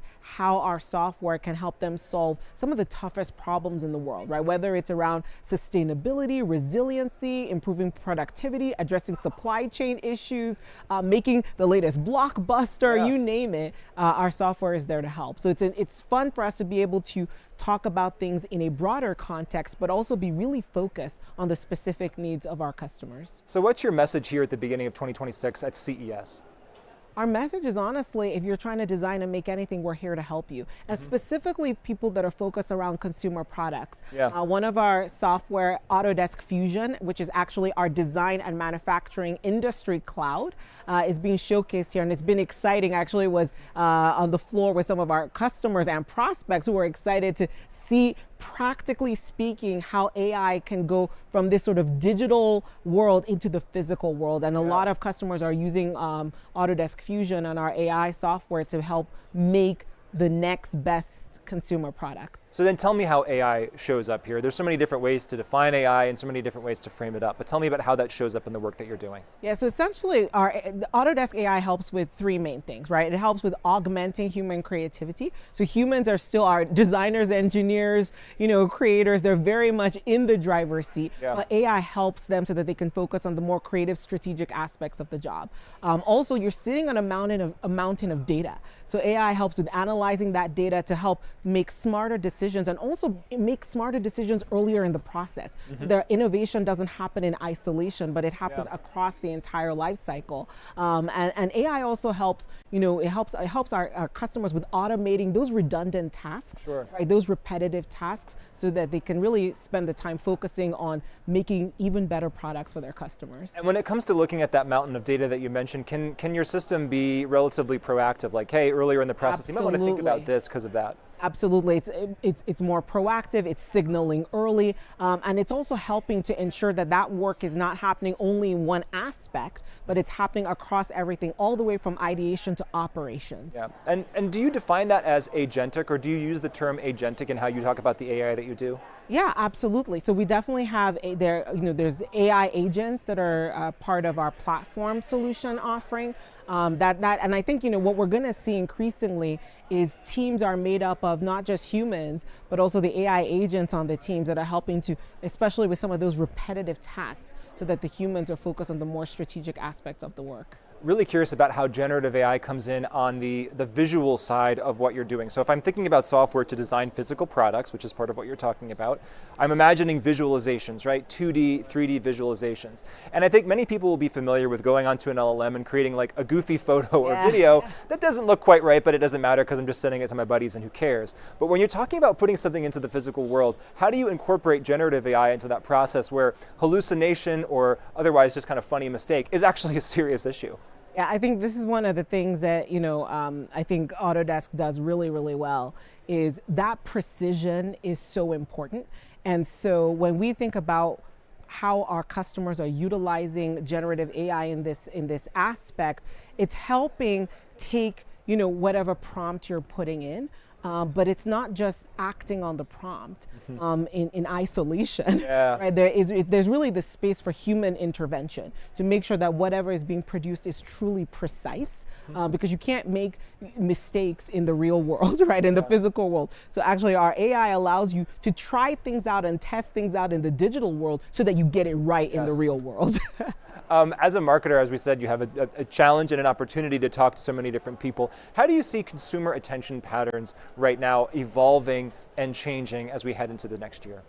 You know, I think that consumers, there's a lot of slop out there. Yes. And so consumers right now, they do not want friction, and they don't want anything that is inauthentic. So they can kind of see through inauthenticity and friction. Yeah. And so our job is to really create a seamless journey for our customers, bridging all of the experiences.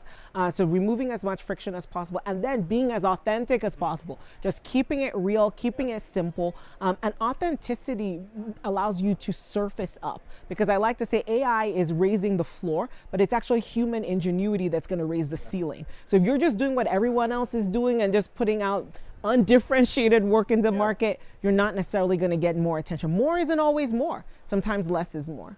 You know, it strikes me that you have a really powerful product or set of products, and what you're trying to do as a marketer is still make that friendly, still make that authentic, and still make that accessible. And then it all kind of rounds up to trust, right? Is how do you build someone's trust to be able to use something like Autodesk? And is trust a word that kind of guides the process of how you're thinking about Autodesk? Absolutely. We are so focused on being a trusted partner to our customers. If you think about it, there's so much change happening, and our job is to help our customers navigate that change, right? Navigate the challenges, but also make the most of the opportunities that are in front of them. And so trust is at the very heart of what we do. And you know, trust is one of those things that's earned in drops, but lost in buckets. So we're really focused on being as transparent as possible with our customers. In fact, we have these, we call them transparency AI cards. They're almost like nutrient cards, right? If you're buying something at the store, you can look at it and say, oh, this has got, you know, how many grams of protein, how many carbs. We have that for our AI. So we have these transparency cards that allow you to understand what is the AI that you're utilizing, what's in it, and how can you utilize it. So that continued transparency, I think, is something that we're really leaning into to ensure that we're building trust with our customers. 500 grams of training. Exactly. Whatever it is.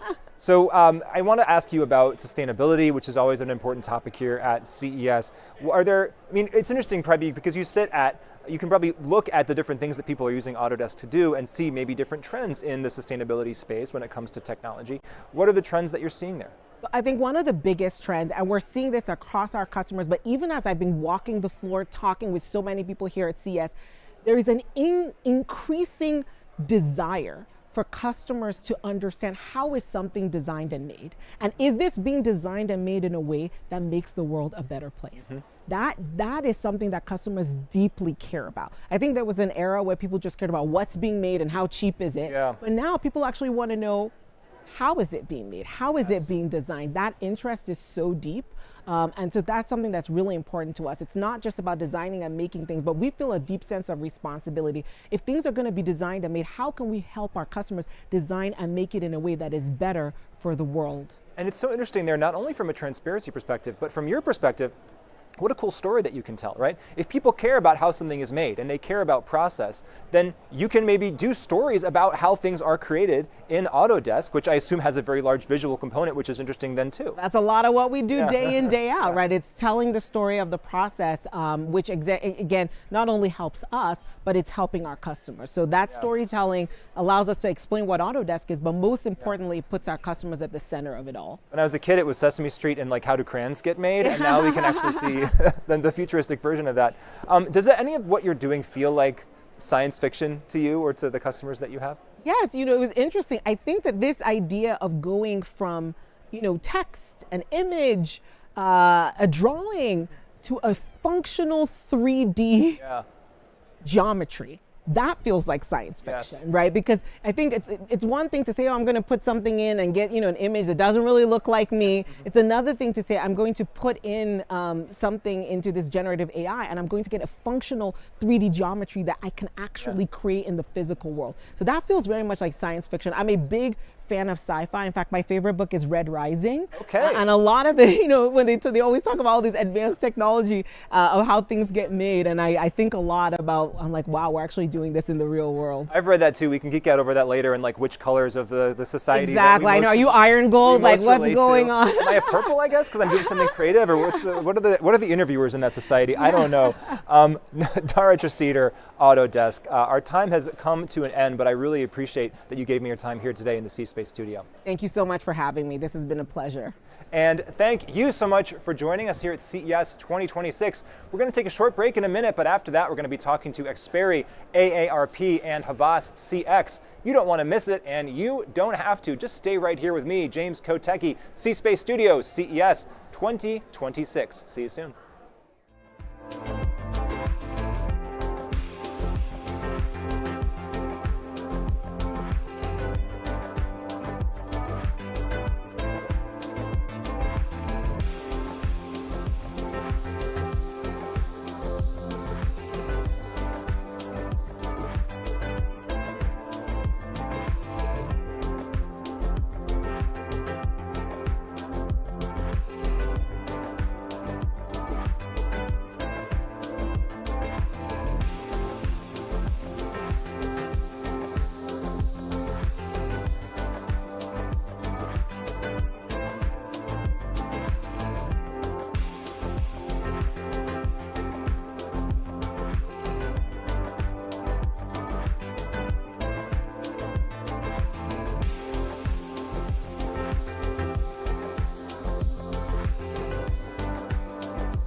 Hey, welcome back to the C-Space studio here at CES 2026. We are here with Xperi's SVP and GM of Immersive Entertainment, a man who is no stranger to the C-Space studio, Jeff Jury. Welcome back to the C-Space studio for what we have determined is your 5th time. That's right, and I expect a watch or something. You're going to get a gold jacket next time. Excellent. You know, next year is our 10th anniversary of the C-Space studio, so when you come back for that, we'll have some kind of special celebration for you. But for now, let's get to business, Jeff, because we need to always understand and make sure for people who haven't seen the other 4 conversations, what is Xperi? What does it mean at the beginning of 2026?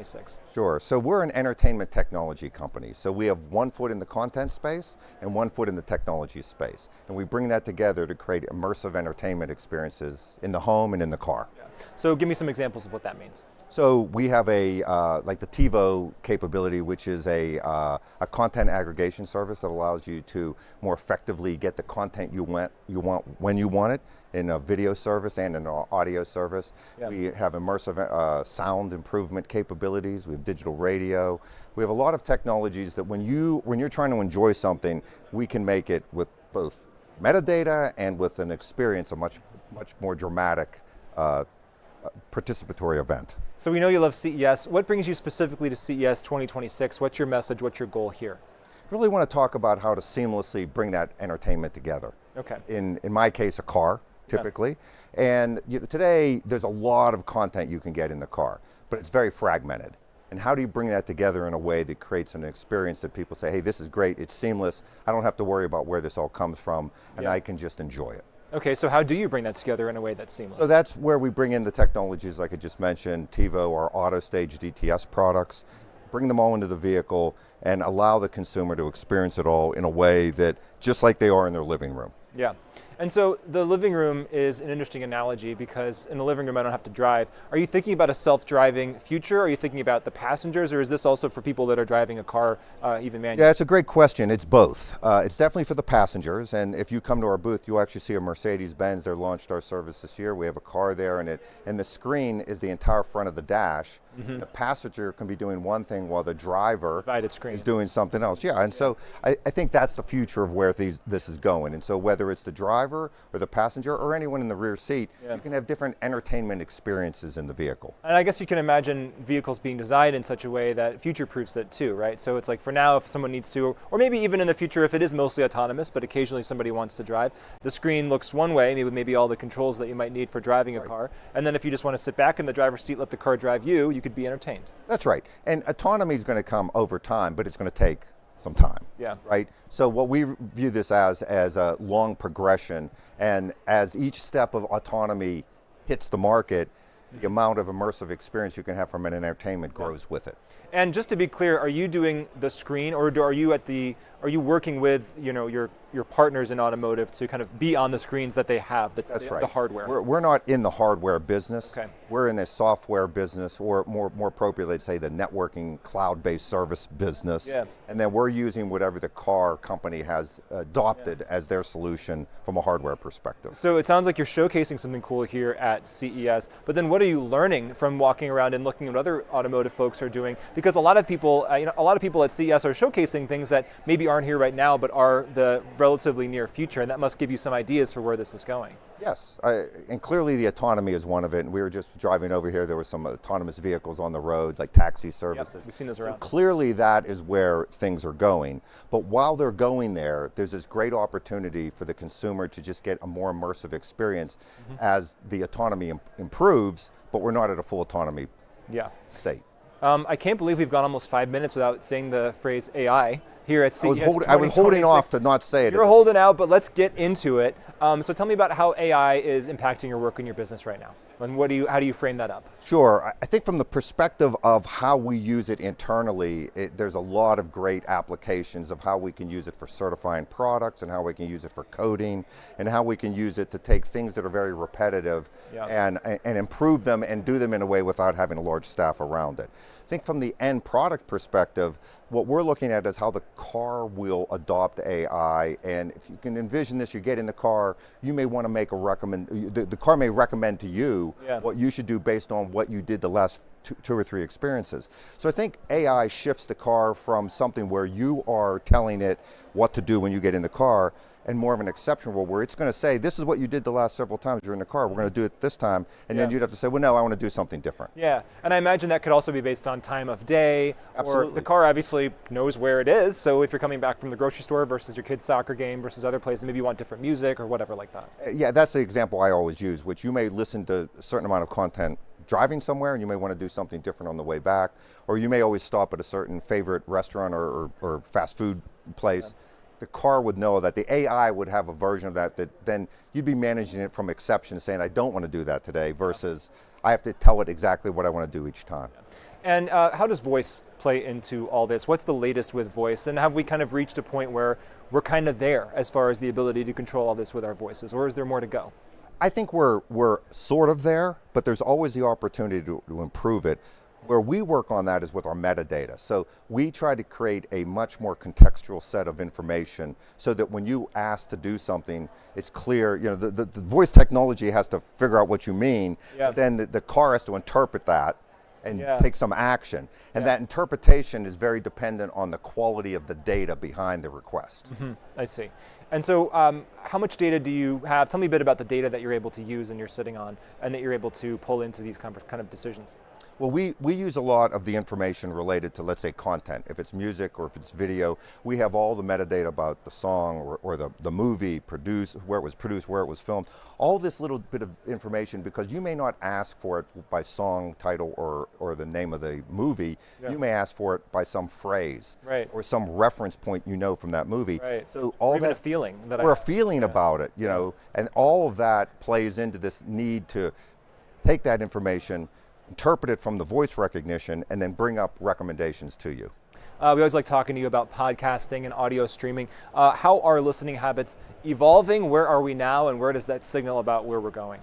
Yeah, I think we're in an inflection point between an era of, let's say, podcasts that are 30 minutes, 60 minutes, and serialized in the TikTok world, where everyone wants everything in 1 minute segments. And in some cases, you're going to see this transition where these podcasts have become more snippet oriented, because that's what the consumer is used to in everything else they're doing. Interesting. I find that divide in myself. I do have a very short attention span. Usually I'm scrolling through things like everybody else. And then sometimes I want to watch like a 4-hour YouTube essay on some obscure topic that I just have an interest in. Right. And I think that's true of the audience in general, which is when do you really want that long whole narrative? But in most cases, you just want to know what's going on and you just want these quick turnarounds. Yeah.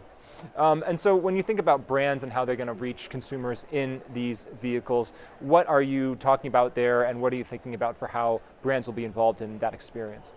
I think the brands have a lot to play in terms of what they want people to remember about them, in terms of the type of experience it is. Is it something quick? Is it something long form? I think that's really going to be the differentiation point, which is, where do you go for your quick snippets of information? Where do you go for your great long narratives about what's going on in the world? And are you imagining a future, because I'm sure you think about this a lot, how much of the future are you imagining is continuing to be people owning their own cars and driving places themselves? And then how much of that is ride sharing, and how much, how do you think about how you play in that situation where cars are being shared by many people during the day? I think ride sharing will grow, but people still want their cars when they want them. I think where this comes together today is with robo-taxis. And this idea that if you get into a taxi and you're offered this type of content I'm talking about, an immersive experience, how do you enjoy it and how do you personalize it? And I can see that's a clear case where you're going to see this all come together. And it strikes me that in an era, if we can imagine a near future where all these autonomous problems get ironed out and you can just choose one autonomous vehicle over another, the in-car entertainment experience could be a real differentiator for which brand people choose to use. It'll be the only differentiator. Yeah. When you pick your ride share and it comes in, what's really going to matter to you is what you can do in that, sitting in the back of that car. You're not really going to care about, well, are those Goodyear tires, or who built the fender on this car. What really matters is that entertainment experience you're having. Jeff, what's one milestone or exciting thing that you're looking forward to in 2026 to close out this conversation today? Really looking for trying to create more of a seamless entertainment experience out there, and really working with the industry to make it something that the consumer just says, wow, this is where I want to spend my time. I don't want to spend it in the home, I don't want to spend it in the office, I want to spend it in the car. More time in the car in 2026, and a more entertaining time at that. Jeff Jury, ex-Barry, thanks very much for joining us and bringing us those insights. Thank you.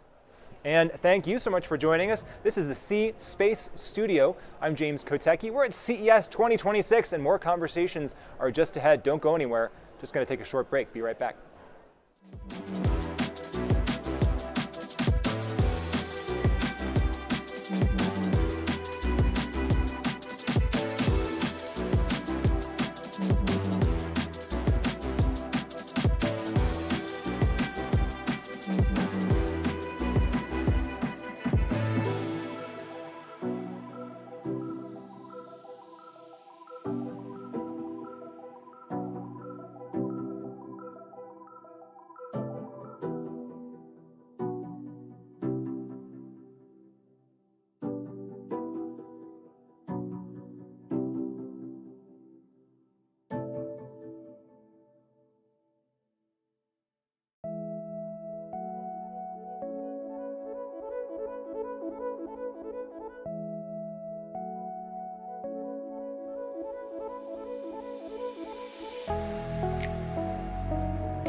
Welcome back to the C-Space studio. I am James Kotecki here at CES 2026, and I am here with AARP's Executive Vice President and Chief Marketing Officer, Anna Banks. Anna, welcome to the show. Thank you. Hi, James. So I have to say, let me start out by saying, I know you have a space here at CES, a physical space, and I know this because my parents happened to be here at CES, and they loved it. They came over yesterday and told me how great the experience was, so kudos to you and your team for putting that on. I think my mom took a brain test and found out that she's mentally younger maybe than she actually is, which was great news, and so thank you for that. Yeah, I want to commend the team for putting together a really amazing space, very interactive, and all about looking at what the future could look like for a lot of us. So I do want to ask you to contextualize AARP. People may know it as an acronym for American Association of Retired Persons, but you and I were just chatting before this. It actually is about more than that now. Yeah, so AARP is for the 125 million Americans over 50. Okay. And we focus on a whole variety of things, how you can be healthier, more active, plan for retirement, support family caregiving, and so we're about so much more than retirement, because retirement is so different now.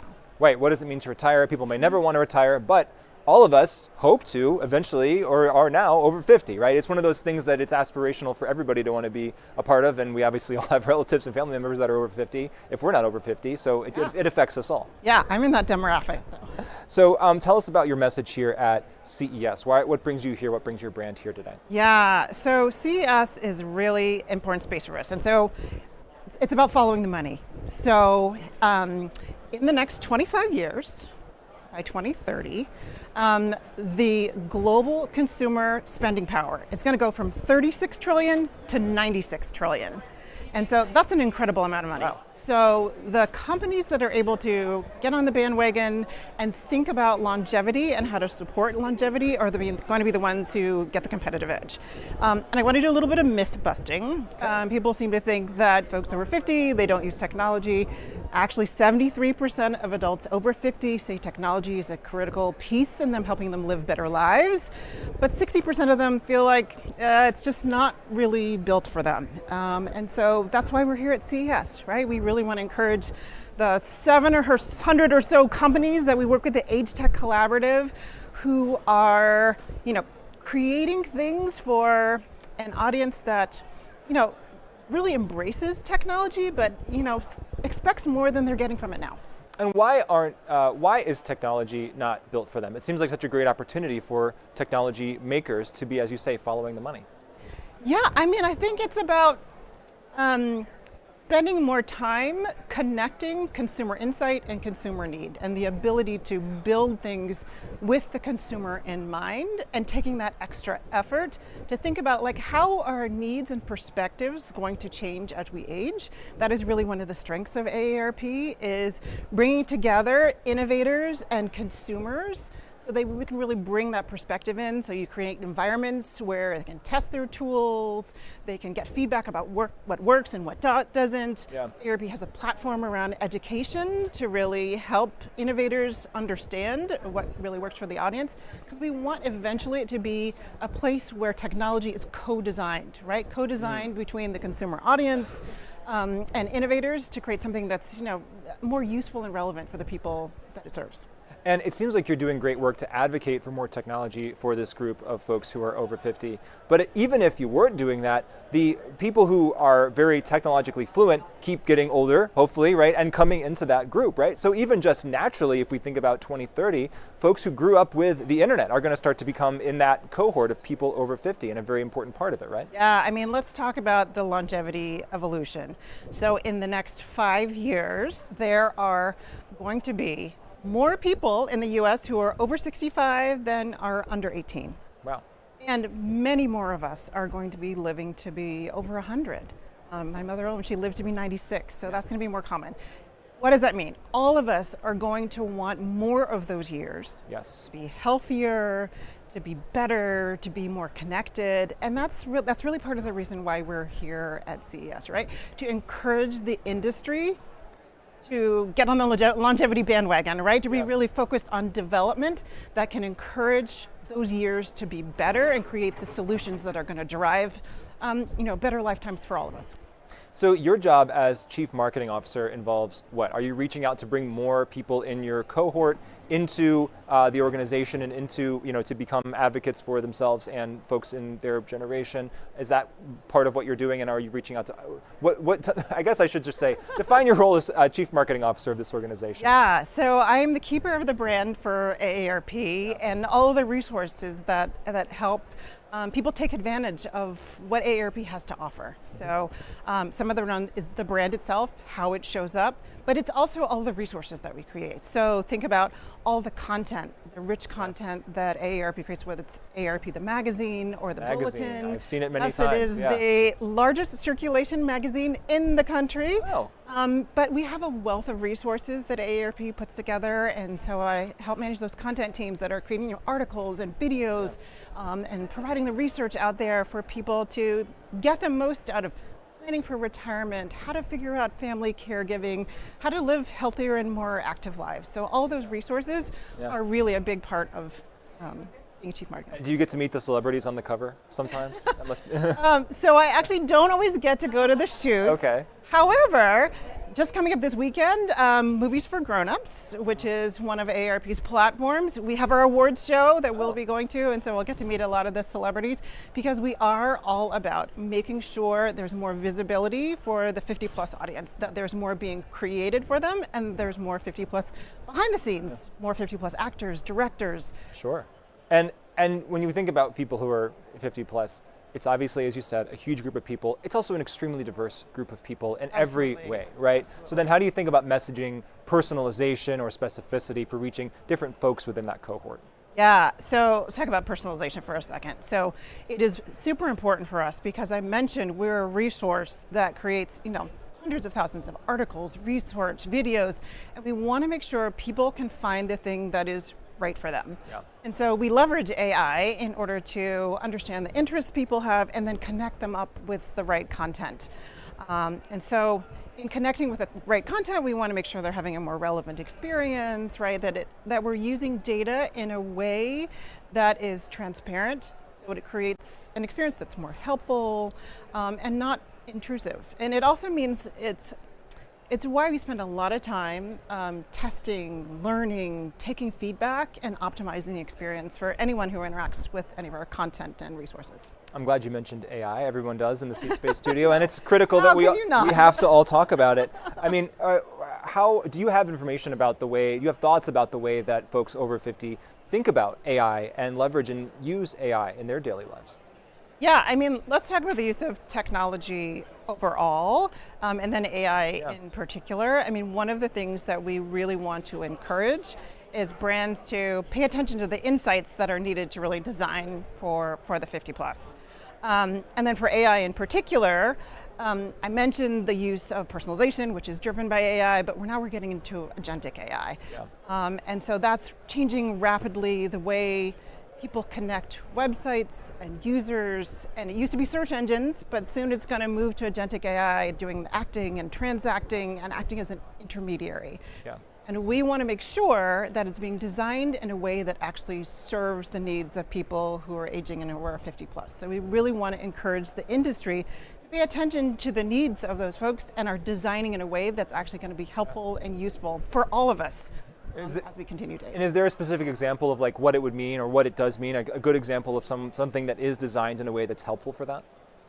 Well, interestingly, if you actually are at our Age Tech Collaborative booth, we have a whole variety of examples that are out there around things that are going to help people be able to use, whether it's mobility and or health or vision.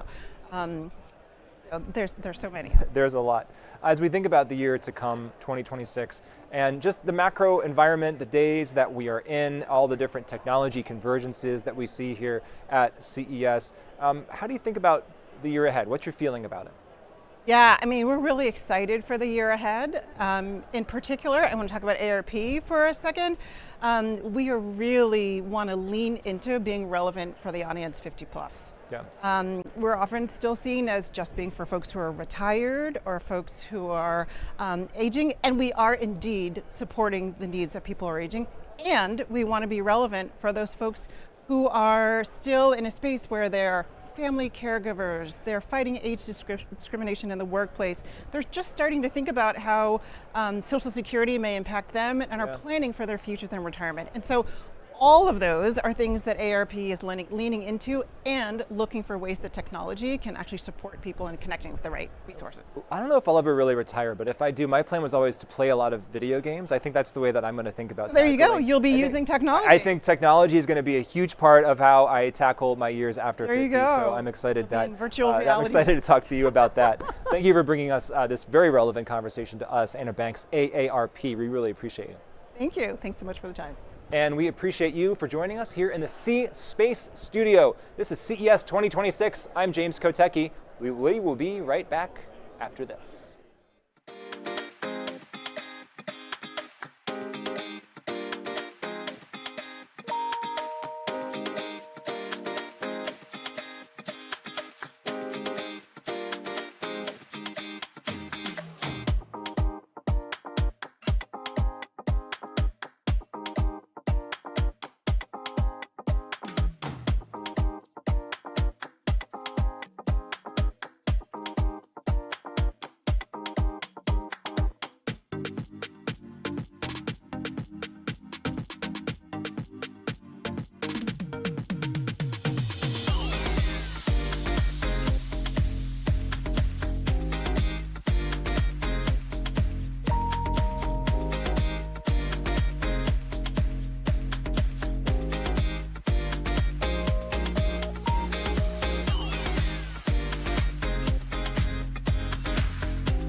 Welcome back once again to the C Space Studio here at CES 2026. I am James Kotecki here with the Global Chief Executive Officer of Havas CX, David Schulman. Thanks for joining us here. Thanks, James. Glad to be here. We really appreciate you being here, and we'd love to have you begin by just defining Havas CX. What is your brand, and what does it mean here at the beginning of the year?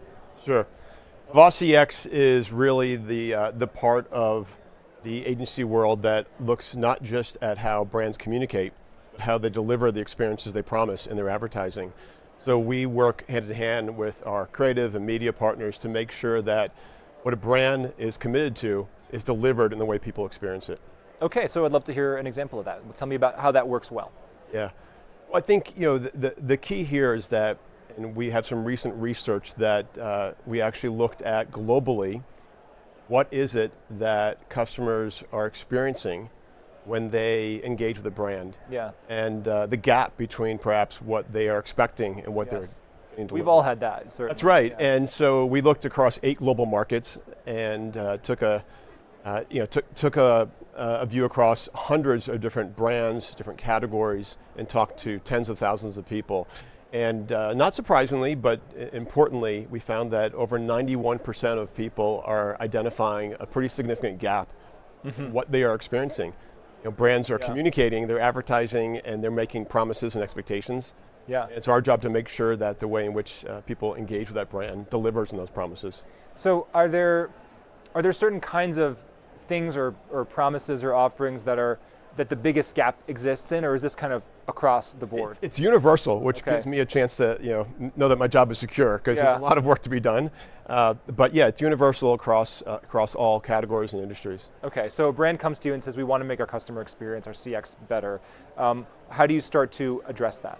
Yeah, it really unfolds when we get to observe a customer and see what their needs are. Mm-hmm. Everything is based on what we can do to make someone's life better, make their life easier, help them to accomplish the things that mean for their life. Yeah. I talk a lot about the fact that we within the experience practice talk about customer journeys. Yeah. A journey is a term that's used quite openly and frequently, but a journey is sometimes misunderstood. A journey for some companies is, let me help make sure that you go down the path that I want you to go down. Yeah. Let me make sure that you are following the steps I hope you take to ultimately engage and buy my products and services. And that's a very different way of approaching things. We oftentimes look at something that, I love the concept that comes from landscape architecture. Years back, I heard this for the first time. Landscape architects call a path of desire. Mm. We've all been to a park or a playground where you see the bricks that have been paved, the bricks that they hope you will follow as you walk through a park perhaps, and then you'll see that dirt path. Yeah. And that's the path that people have walked down and eventually has become a path in itself. And that's the path of desire. And so our job is to understand what is the path of desire and help people accomplish that path and add value into what they can do in the process. So brands are becoming increasingly aware of the importance of that. So when you identify a gap, I assume that you're giving advice to your clients about how to solve that and make the experience better. Does it also feed back to the promises that they made originally? And do you ever communicate to that part of the business and say, hey, maybe frame this up differently and people will have slightly better expectations? Yeah, absolutely. There are 3 core components of great sustained brands. Brands need to stand for something significant, meaningful. They have to have a purpose that they have as unique and differentiated. They have to communicate that clearly in a differentiated way and with a way that motivates and creates enthusiasm. And they have to deliver on those experiences. Yeah. So absolutely, we have a feedback loop. And as people engage, we see whether they are receptive to what the brand has to offer. We see what things people really engage with. That feeds right back and can ultimately not only affect communications, but can affect the products and services and offering the company has.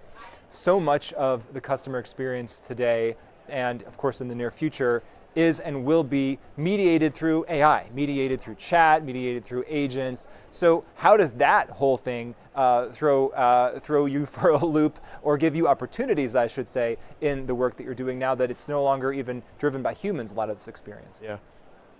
Our goal always has to be that when AI is involved, whether it's a chat bot or a voice agent, that we aim to be as effective as a human connection. Yeah. People are yearning for human connection. When you make a phone call to check on your flight, like many people have had flight delays this last week, and you're looking to make sure you have the information at your fingertips. If you're calling and you get an agent that doesn't understand you, that guides you in the wrong direction, that perhaps doesn't make your job or the task of at hand easier, can be frustrating. It can erode trust. It can erode brand value. I mean, ultimately, we know that agents are there from a company's perspective to hopefully make the job happen, but also to reduce cost to serve, right? A lot of AI is there to drive efficiency and automation, but it can't be at the expense of customer experience. Experience is everywhere and everything, any interaction you have with the brand.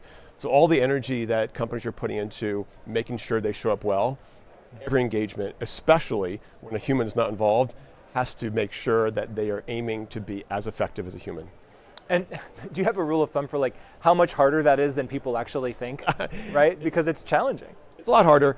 Again, when we listen and observe, I think we pick up on some easy things that can be done. You know, one thing, I fly a lot, and Delta recognizes me literally when I call. Welcome back, David. Right. We'll have an agent connected with you in 1 minute. Yeah. It sets my expectation.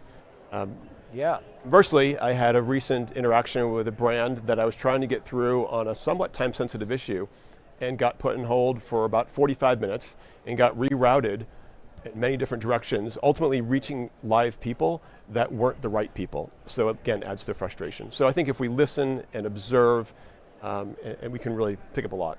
Ultimately, are you optimistic about AI as an agent, as an agent of customer experience? I am ultimately. I think it's definitely we're quite early in seeing the value, and I think that it's exciting because we're seeing breakthroughs that are not just about efficiency and automation, but actually serving me better.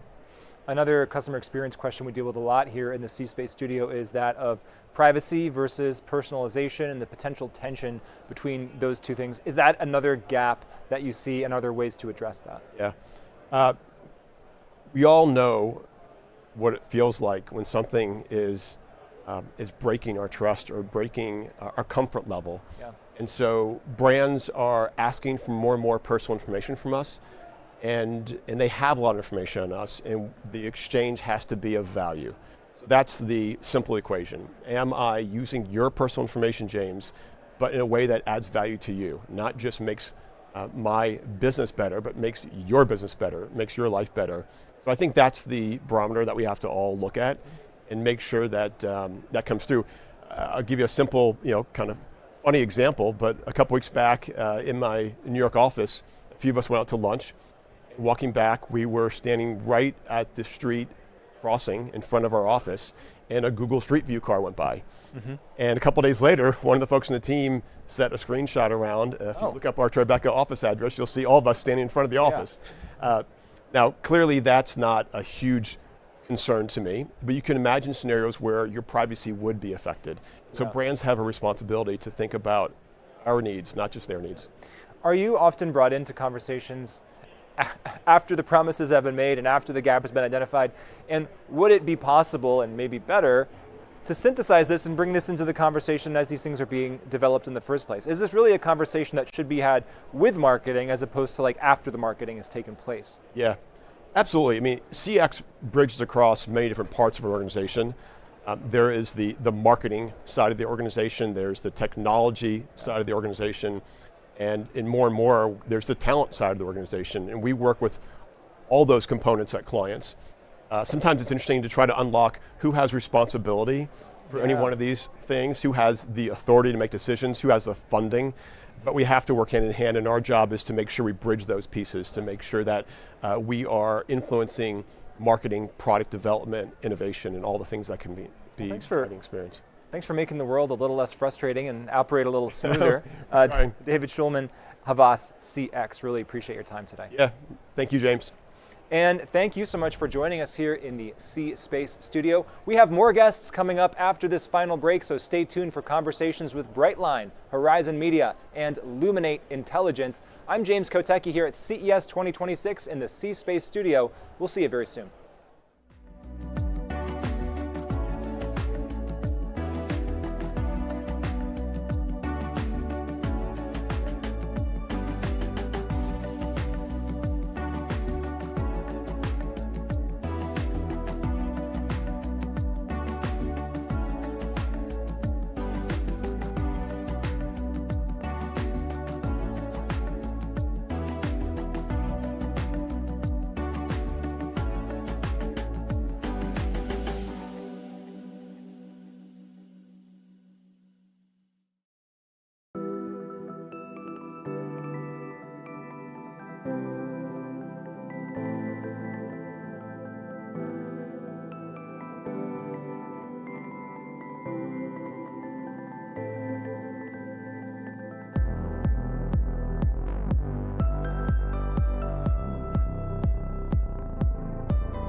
Welcome back. You're in the C-Space studio with me, James Kotecki. We are here at CES 2026 with Brightline's founder and CEO, Jacqueline Corbelli.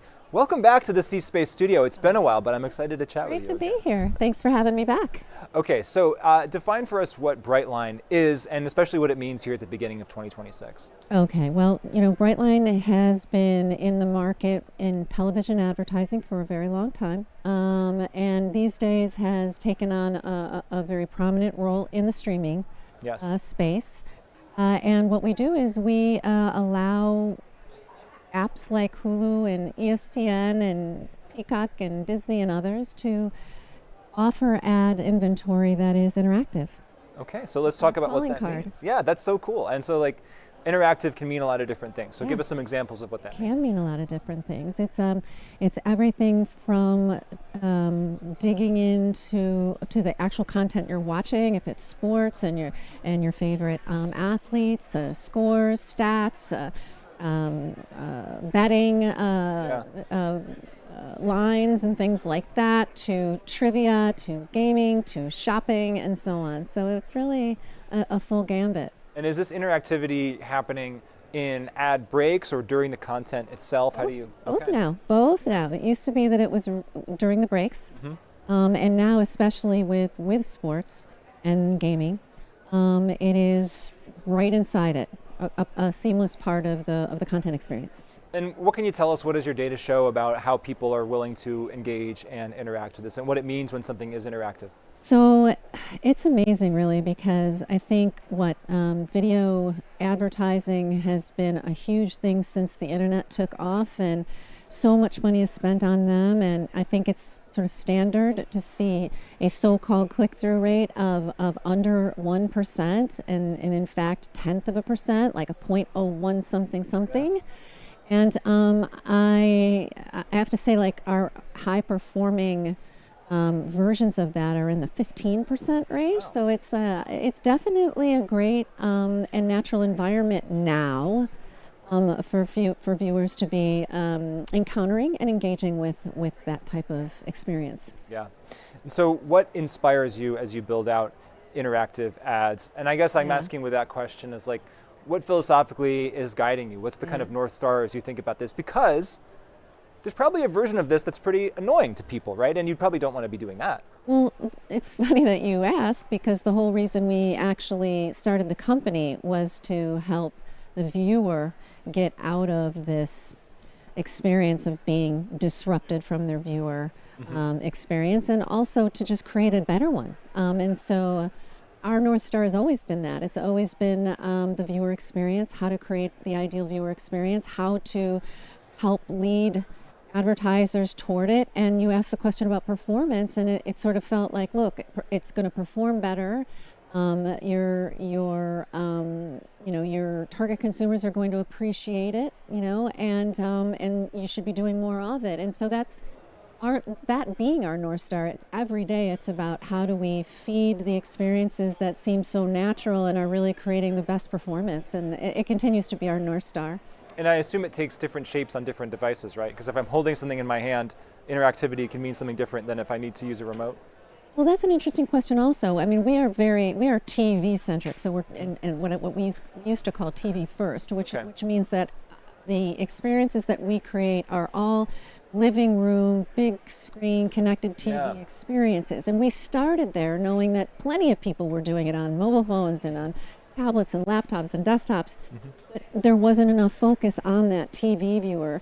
So we originally got started doing that, and then sort of became backward compatible across all those other screens. And we really think that it's still the most important screen that we consume the content off of, and we remain very dedicated to enhancing that experience. Since you've last been on the C-Space studio, you wrote a book. I did. Changemaker. I did. Changemaker. I did. And the book talks about breaking big challenges into clear, actionable steps, which is good advice for probably everything in life, but we're here to talk about advertising and communication and TV. So what are the big challenges right now for you, and how are you thinking about breaking those into actionable steps? Well, if I could take a slight step back, the book was written to be a guide and a help and a reference for a whole variety of different kinds of challenges, inside business, outside business, personal, community, world, right? When you speak about the advertising world right now, being a change maker in the context of the way the book talks about it is taking what maybe you initially thought were risks and being brave around thinking through what is really going to have an impact I'm proud of in the work that I'm doing in the digital advertising space.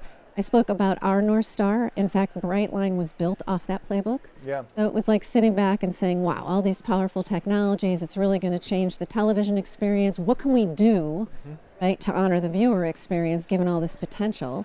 And it comes down to allowing yourself, giving yourself the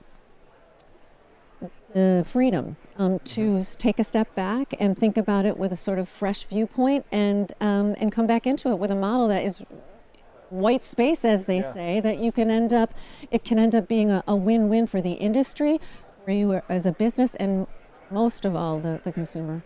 It sounds like you've got a productive framework for thinking about decision making. Yes. And right now, the biggest topic everyone's talking about, AI, trying to figure out how to make decisions there, how to be in that white space. So tell me about how all of this thinking applies to what you're doing with AI today. Okay, well, I myself am deploying AI in two very different and specific ways right now. With the business and Brightline, we're doing what a lot of people are trying to are tasking their teams with, which is to bring agentic into the picture and to take as much advantage of what that means for a particular business and industry. Yeah. We're doing that in a very specific way that has to do with how you bring those experiences to the viewer, and it really comes down to how do you connect all of the activities and action steps it takes to get from idea and creative to the type of capabilities you think are going to be best for your viewer, and then marry that with the ad avails that you are most interested in, whether it's in Peacock or Hulu and so on.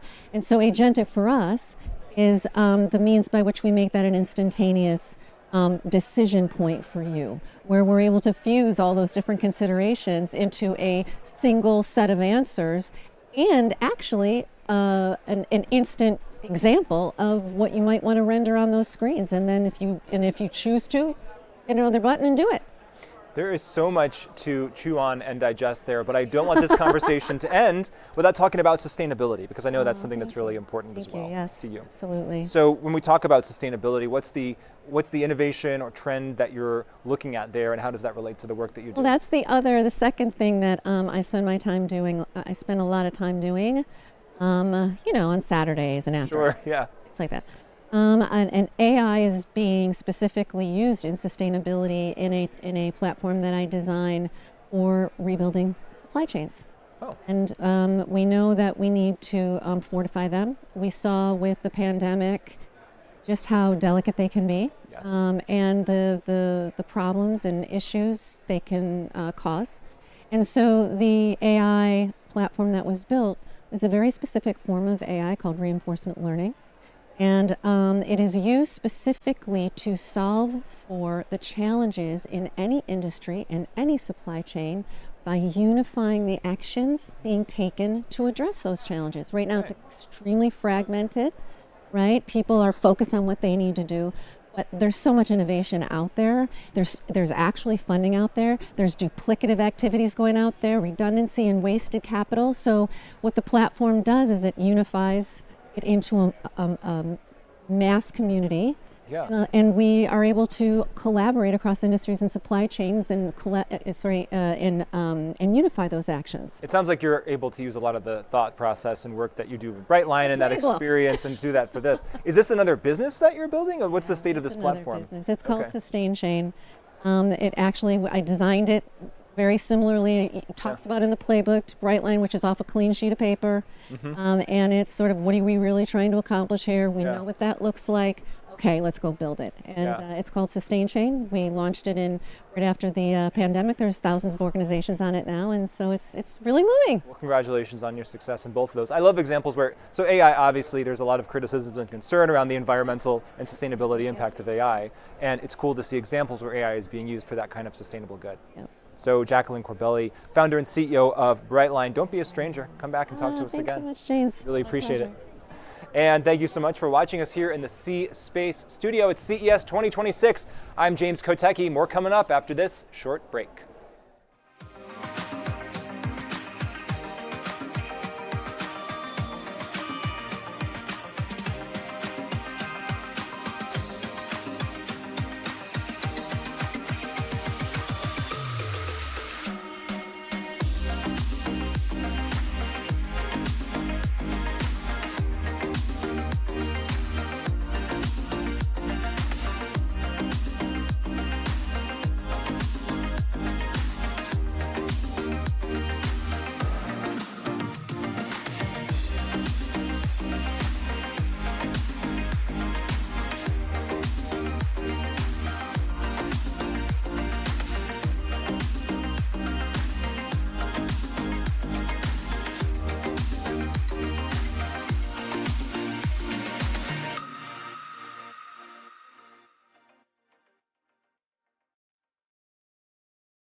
Hey, I'm James Kotecki. We're here back at the C-Space studio. This is CES 2026, and I'm here with Horizon Media's president, Bob Lord. Bob, James. welcome to the C-Space Thank studio. you for having me. We're glad you're here. We were just talking. Horizon Media is a great name. Yeah. And tell us what the brand means and what you stand for. You know, I think Horizon Media has always stood for innovation and thinking about the future and where things are going. Yeah. It's a 35-year-old privately held organization, and the interest is all about how do we help our marketers see the future and see around the corners.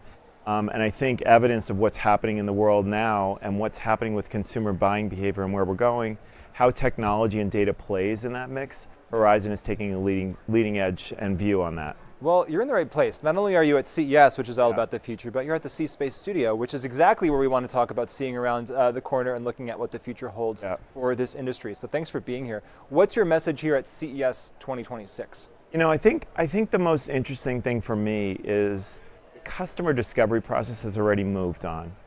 The way customers are discovering products and brands is no longer the same as it was only 6 months ago. When you think about the AI answer engines that are out there today, the discovery process is very different than what it used to be.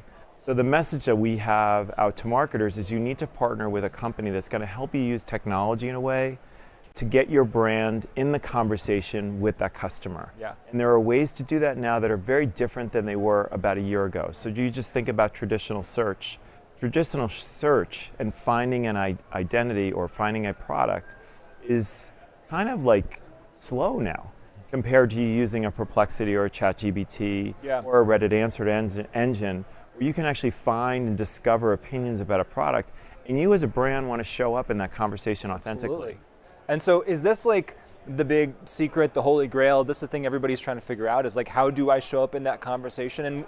And what do you tell them? I mean, maybe you can't reveal all your special trade secrets, but just on a macro level, how do you get involved in that LLM conversation? Yeah, well, you know, I think what's so interesting is I don't think we all know the answer yet to that. But the challenge I think brands have, which Horizon Media is helping people and brands think through, is how do I use my content? How do I use social media? How do I show up in Reddit answers so that when an LLM is looking for an answer, there's certain obvious places it goes that you actually show up in that conversation. And so define what success looks like there, because is it even enough to show up in the conversation? You have to show up in the conversation in the right way, right? And is it even hard to measure or assess this because everyone's having their own unique experience with these LLMs? Yeah, I think part of it is as the consumers move and the consumers find the discovery process very different than they've ever had before, it is a challenge for marketers to figure out how to get in the conversation authentically. Because if you don't get into that conversation authentically, it's going to be a big negative on your brand. So how do I create that value exchange with a brand, with those consumers? And the way you do that is to be honest, to be transparent about what your brand is, what it can do and what it can't do, and engage. So let's just take customer service. We know Reddit Answers is a hotbed for conversations around certain products. You want to be able to monitor and use the Reddit tool set to know how your brand shows up there, and not show up in a way that, oh, that's not our problem, but show up in an interested way, saying, oh, you're having a problem with our product. Let me get you over to our customer service agent to help you do that. One successful turn there helps you dramatically in the conversations with your brand. And we know that as we sort of monitor the Reddit answers. So it's about engaging with the customer at a very different level than you typically would do before. So that's true right now. Is it going to be true in another 6 months? You mentioned in 6 months it's already changing, and of course the technology continues to evolve. Actually, I think it's only going to get more imperative that brands actually present their authentic self to their customers more and more. So they're going to have to disclose sort of the good and the bad about their brand, and when things are bad, they're going to have to help to turn them around. And that is, I think, more and more of an imperative that's happening on. The interesting thing for me, and I think this is probably the key to it, the only way you're going to be able to do that as a brand is if you actually use technology and data to allow you to monitor what's happening out in the ecosystem. No longer can you just do a broadcast and say, this is what my brand's about. And the other thing for marketers, of course, is if underlying all of that is just kind of a suboptimal product or a suboptimal service offering that you as the marketer may not control, but you have to go out there and sell, it's just very challenging. I mean, it sounds like what you're saying is the way that technology is going, it's just challenging to kind of be a mediocre, suboptimal business. You actually have to have something good and deliver on it. Right. Okay, so but even say we have a mediocre product and we're out there. Let's admit that. Let's say, you know what, we're recalling this part of the product line and bring it back in, right? At least be authentic about what that is. And I think that's where the trust is built, and that's when then your sales are going to grow. When we think about authenticity and trust, how do you think about brands using generative AI in advertising and in other ways, maybe to answer customer service conversations. There's good ways that can go in more challenging ways, right? Yeah, we actually know there's a couple of premises of showing up in these conversations. Number one is how recent is your post, right?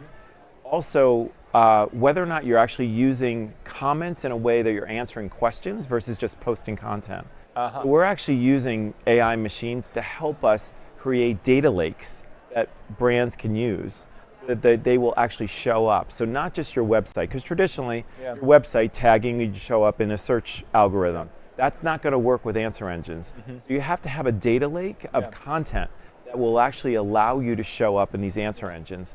So I do think you have to use AI to help you actually generate that content that's more relevant. And so then it is possible to use generative AI to create that content, but it would still be authentic because it's based on this fundamental truth at the bottom. And what's really interesting, because people do talk about AI and the hallucinations that AI has. But if you train AI, and this is my learnings when I was at IBM, if you train AI on a smaller data set, the sort of hallucinations really come in. The hallucinations happen when you go across the World Wide Web and try to get an answer from something. So the less data you have, the more accurate the AI is and the more you are. So if I'm creating a content data lake for a brand, I can actually put a parameter around it and a box around it that makes it really accurate, which allows the training to happen more effectively. I do want to make sure we talk about audio as well, in terms of audio advertising, podcasting, streaming.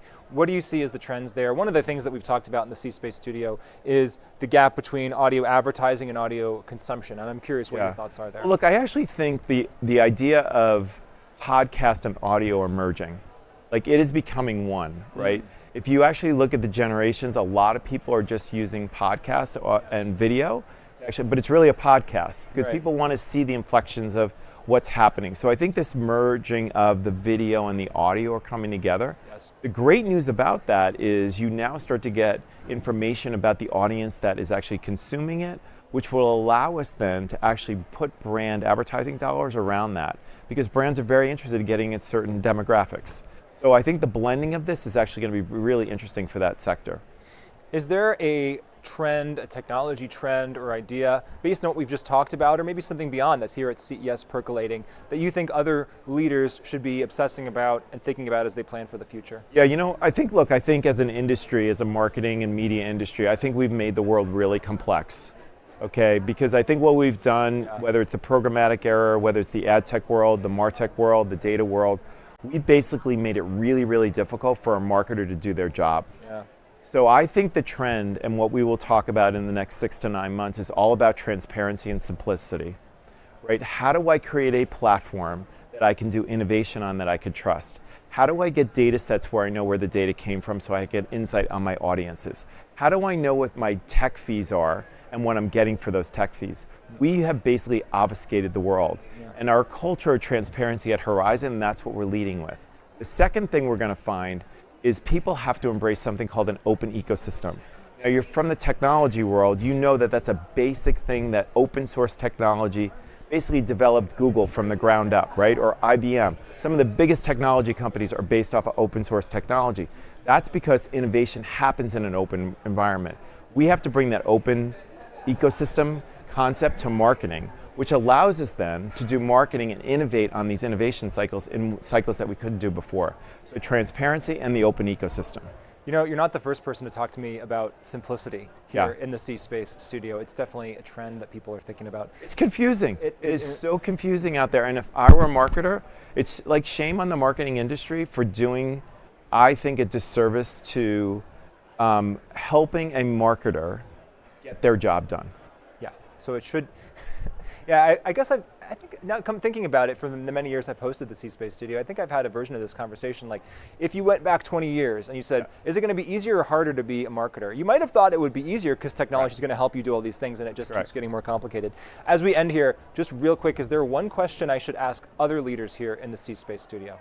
Yeah, no, I think the question around transparency is a really, really important question. Because if you can't provide a marketer with information around their audience and you're holding back information, you're stifling innovation. So I would actually ask people about, how transparent are you with your customers? How transparent are you about how authentic you are with your brand? How transparent are you as a e-commerce company and what you're doing. I mean, Amazon is doing some great things. They're opening up their data set to people in ways they've never done before. Those are the kinds of things that are going to make the marketer's job easier. Well, Bob Lord, Horizon Media, thank you for being open and transparent with us today in the C-Space studio. Really appreciate it. Great. Thanks, James. And thank you so much for watching. This is the C-Space studio at CES 2026. I'm James Kotecki. More after this short break.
Welcome back once again to the C Space Studio. I am James Kotecki. We are here at CES 2026 with our final guest of the C Space Studio for this year. He's also one of our favorites, a returning guest, Luminate Intelligence's Chief Media Analyst, Andrew Wallenstein. Thanks for coming back to the C Space Studio. Always good to be with you. And super fans of the C Space Studio will note that you are at a different company this year. So what is Luminate Intelligence all about?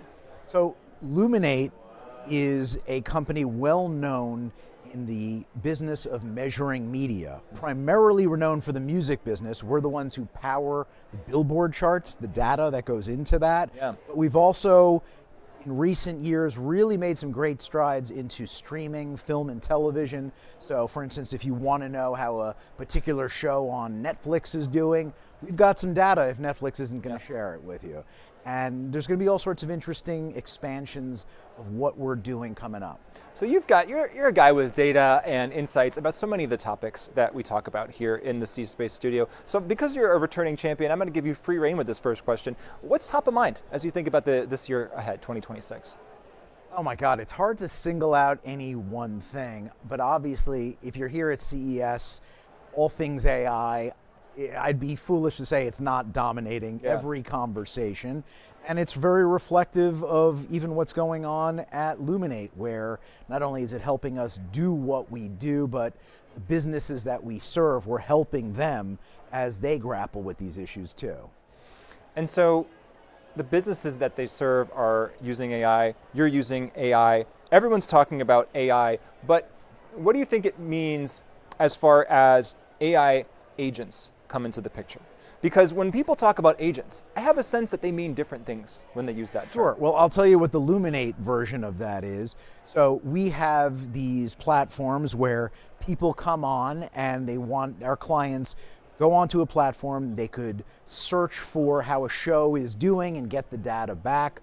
But now, for instance, on a product called Subscription Viewership Measurement, or SVM, where people could find out about, say, how a show on Netflix or Disney Plus is doing, we have something called Lumi, an agentic AI interface that will converse with you and help you in a perhaps more seamless way, in an easier way than typical search, in a way that could anticipate what you're doing or wanting to do based on your past behaviors on the platform. So we see this as the beginning of a real sea change for our company, for our industry. Agentic AI, yes, it does mean a lot of different things, but that's what it means for us. So it can get proactive, it can help. Does it change the scope of the kinds of people who can even access answers, right? Where maybe before you might need to be a little bit more technical. Does it let maybe different kinds of executives strategize about the future because of the way it can interface with the data? That is the hope, because I think it's in the typical search terms, I don't think necessarily every executive is necessarily built for doing the digging that needs to be done to get the data that they want. So it helps. Okay, so let's talk about what some of the data is telling you about the state of media in 2026. Another huge question that I'm just so casually tossing your way. But where do you think we are? Are we optimistic? Maybe we'll start with like what the audience is doing, what the audience wants. Sure. Well, right now we're just a few weeks away from launching our annual sort of 2025 retrospective, looking at all the data trends, full year data in film and television streaming. And we're seeing some really interesting trends.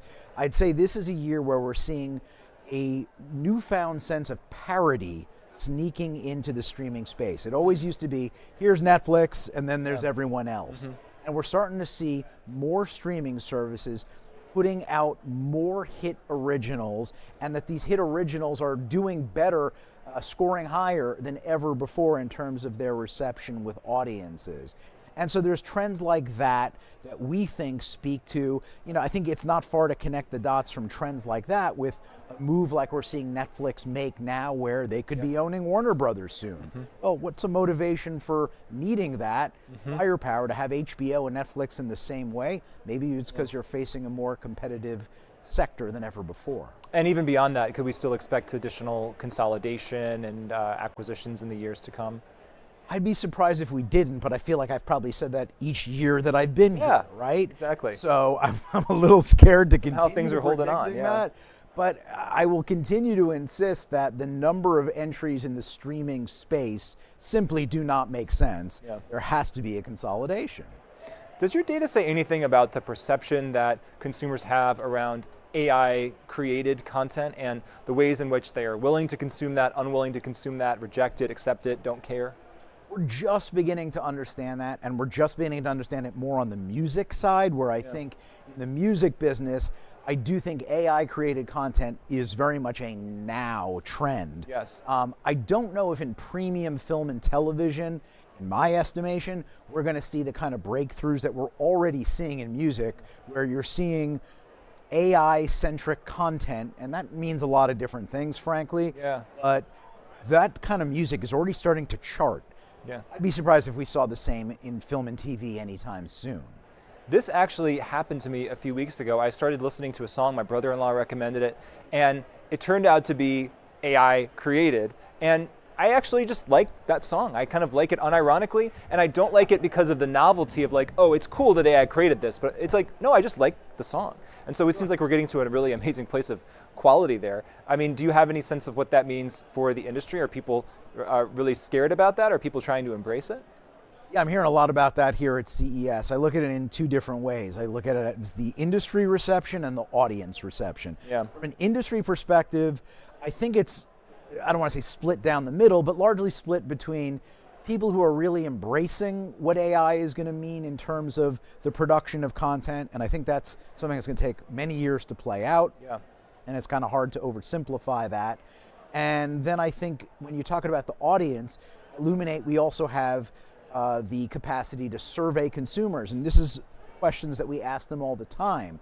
And what we've seen, and granted it's early days, that the consumers are mostly either indifferent or uncomfortable with AI-generated content. They've seen scary headlines, and maybe they're a little skittish about that. Whether that's going to be the same in a year or two, I don't know. Because like you said, you are loving a AI song unironically. Yeah. And I think you might be ahead of where the audience is. I'm finally ahead of the curve. This is exciting. Finally. But I think one thing about that that's interesting, though, is that I can't have a relationship with the artist beyond that, right? Now, I know there are some AI artists that it's not just the song, but there's an entire persona, right? There's a visualization, an avatar of that thing. I think I saw something where an AI was actually giving a concert, like it was a giant hologram projected and real people were dancing in front of this AI hologram. But in general, I know this wasn't made by a real person, so even though it's cool, I can't have an extended relationship beyond that. So maybe that gives human artists some hope that in order to do the entire job of what an artist and a creative person does, it's still hard to outsource some of that to AI. I would say in the long term, I wouldn't be surprised if we see perhaps an uneasy coexistence between the humans that have always been the stars. I don't think they're ever going to be displaced, but I wouldn't be surprised if they did make room for exactly the kind of avatars that on social media have been making inroads for quite some time now. I think that's only going to get more sophisticated. What are your current thoughts on engaging Gen Z and especially Gen Alpha? Everybody's trying to figure out how to get in front of them and get them to pay attention to what they want. Yeah, and I would not necessarily mix Z and Alpha together and paint them with one brush. Yeah. I think Alpha is really coming up in a very, very different world than even just Gen Z is, and are going to be open to certain things that might have been unthinkable to previous generations, that they may be loving an avatar unironically in a way that doesn't seem like a stretch for them, whereas Gen Z they will be a little more skittish. It's very easy, though, to overgeneralize with these things, especially in the early days of these trends, but at Illuminate, we're continuing to watch that. With less than a minute to go, is there any additional topic, thought, or trends that you want to leave us here as we look at 2026 and leave the C-Space studio? Any macro trend that you want to highlight that people need to be thinking more about? Well, I think 2026 is going to be a very interesting year for the microdrama trend. I don't know if you've been following this sort of new form of content that really seemed to have exploded in Asia, but is spreading fast on other continents as well. Which isn't to say I'm giving it necessarily the most bullish endorsement. I have a lot of skepticism about what it takes to produce this at the low cost and frankly what I see as low quality in a lot of instances, but you're going to see, I think, an extraordinary amount of experimentation, even from companies with Hollywood auspices. Yeah. And I think that's going to make the next year or two really, really interesting. If all goes well, we will see sort of this new sort of supercharged AI social kind of content that has a real business model attached. But I also will believe it when I see it. Well, I can say that you never bring the micro drama here. Instead, you bring insights and intelligence, and we're always glad to have you here. Andrew Wallenstein, Luminate Intelligence. Really appreciate you being here back in the C-Space studio once again, and please come back next year and paint another picture of the future for us. Will do. And thank you so much for watching us here in the C-Space studio at CES 2026. We'll be back in just a second with some final words.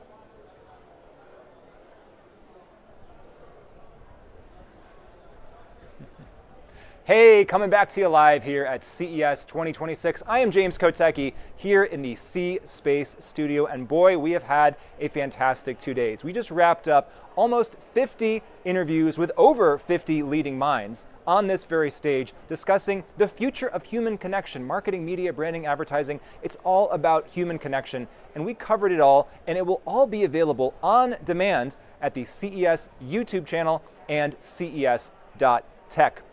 I'd like to give a thank you to all of our guests for joining us here, and a huge thanks to Integral Ad Science. Integral Ad Science for not only sponsoring us once again, but for bringing insights that move the conversation forward, and for giving me these fantastic branded socks. Yes, I am wearing the socks. If you give me cool socks and you're my sponsor, I will wear them on this show, which is, by the way, a production of the Consumer Technology Association. Our executive producer is Nicole Vidovich, and our supervising producer is Julia Ruxer, with special thanks to Kat Moser and Casey Zell. Our production team from Phelps Creative includes Joshua Phelps, Nicole Wilson, Nick and Carly Nichols, Ryan Brenneman, Timothy Saya, Jalen Walker, Patrick Reynolds, and Sam Starnes. Thank you so much for watching. Make sure you subscribe, follow, and stay tuned for more CES content, because CES 2026 is still going on. I personally cannot wait to hit the show floor tomorrow. For the 9th year of the C-Space studio, I am James Kotecki, urging you to enjoy the rest of CES 2026.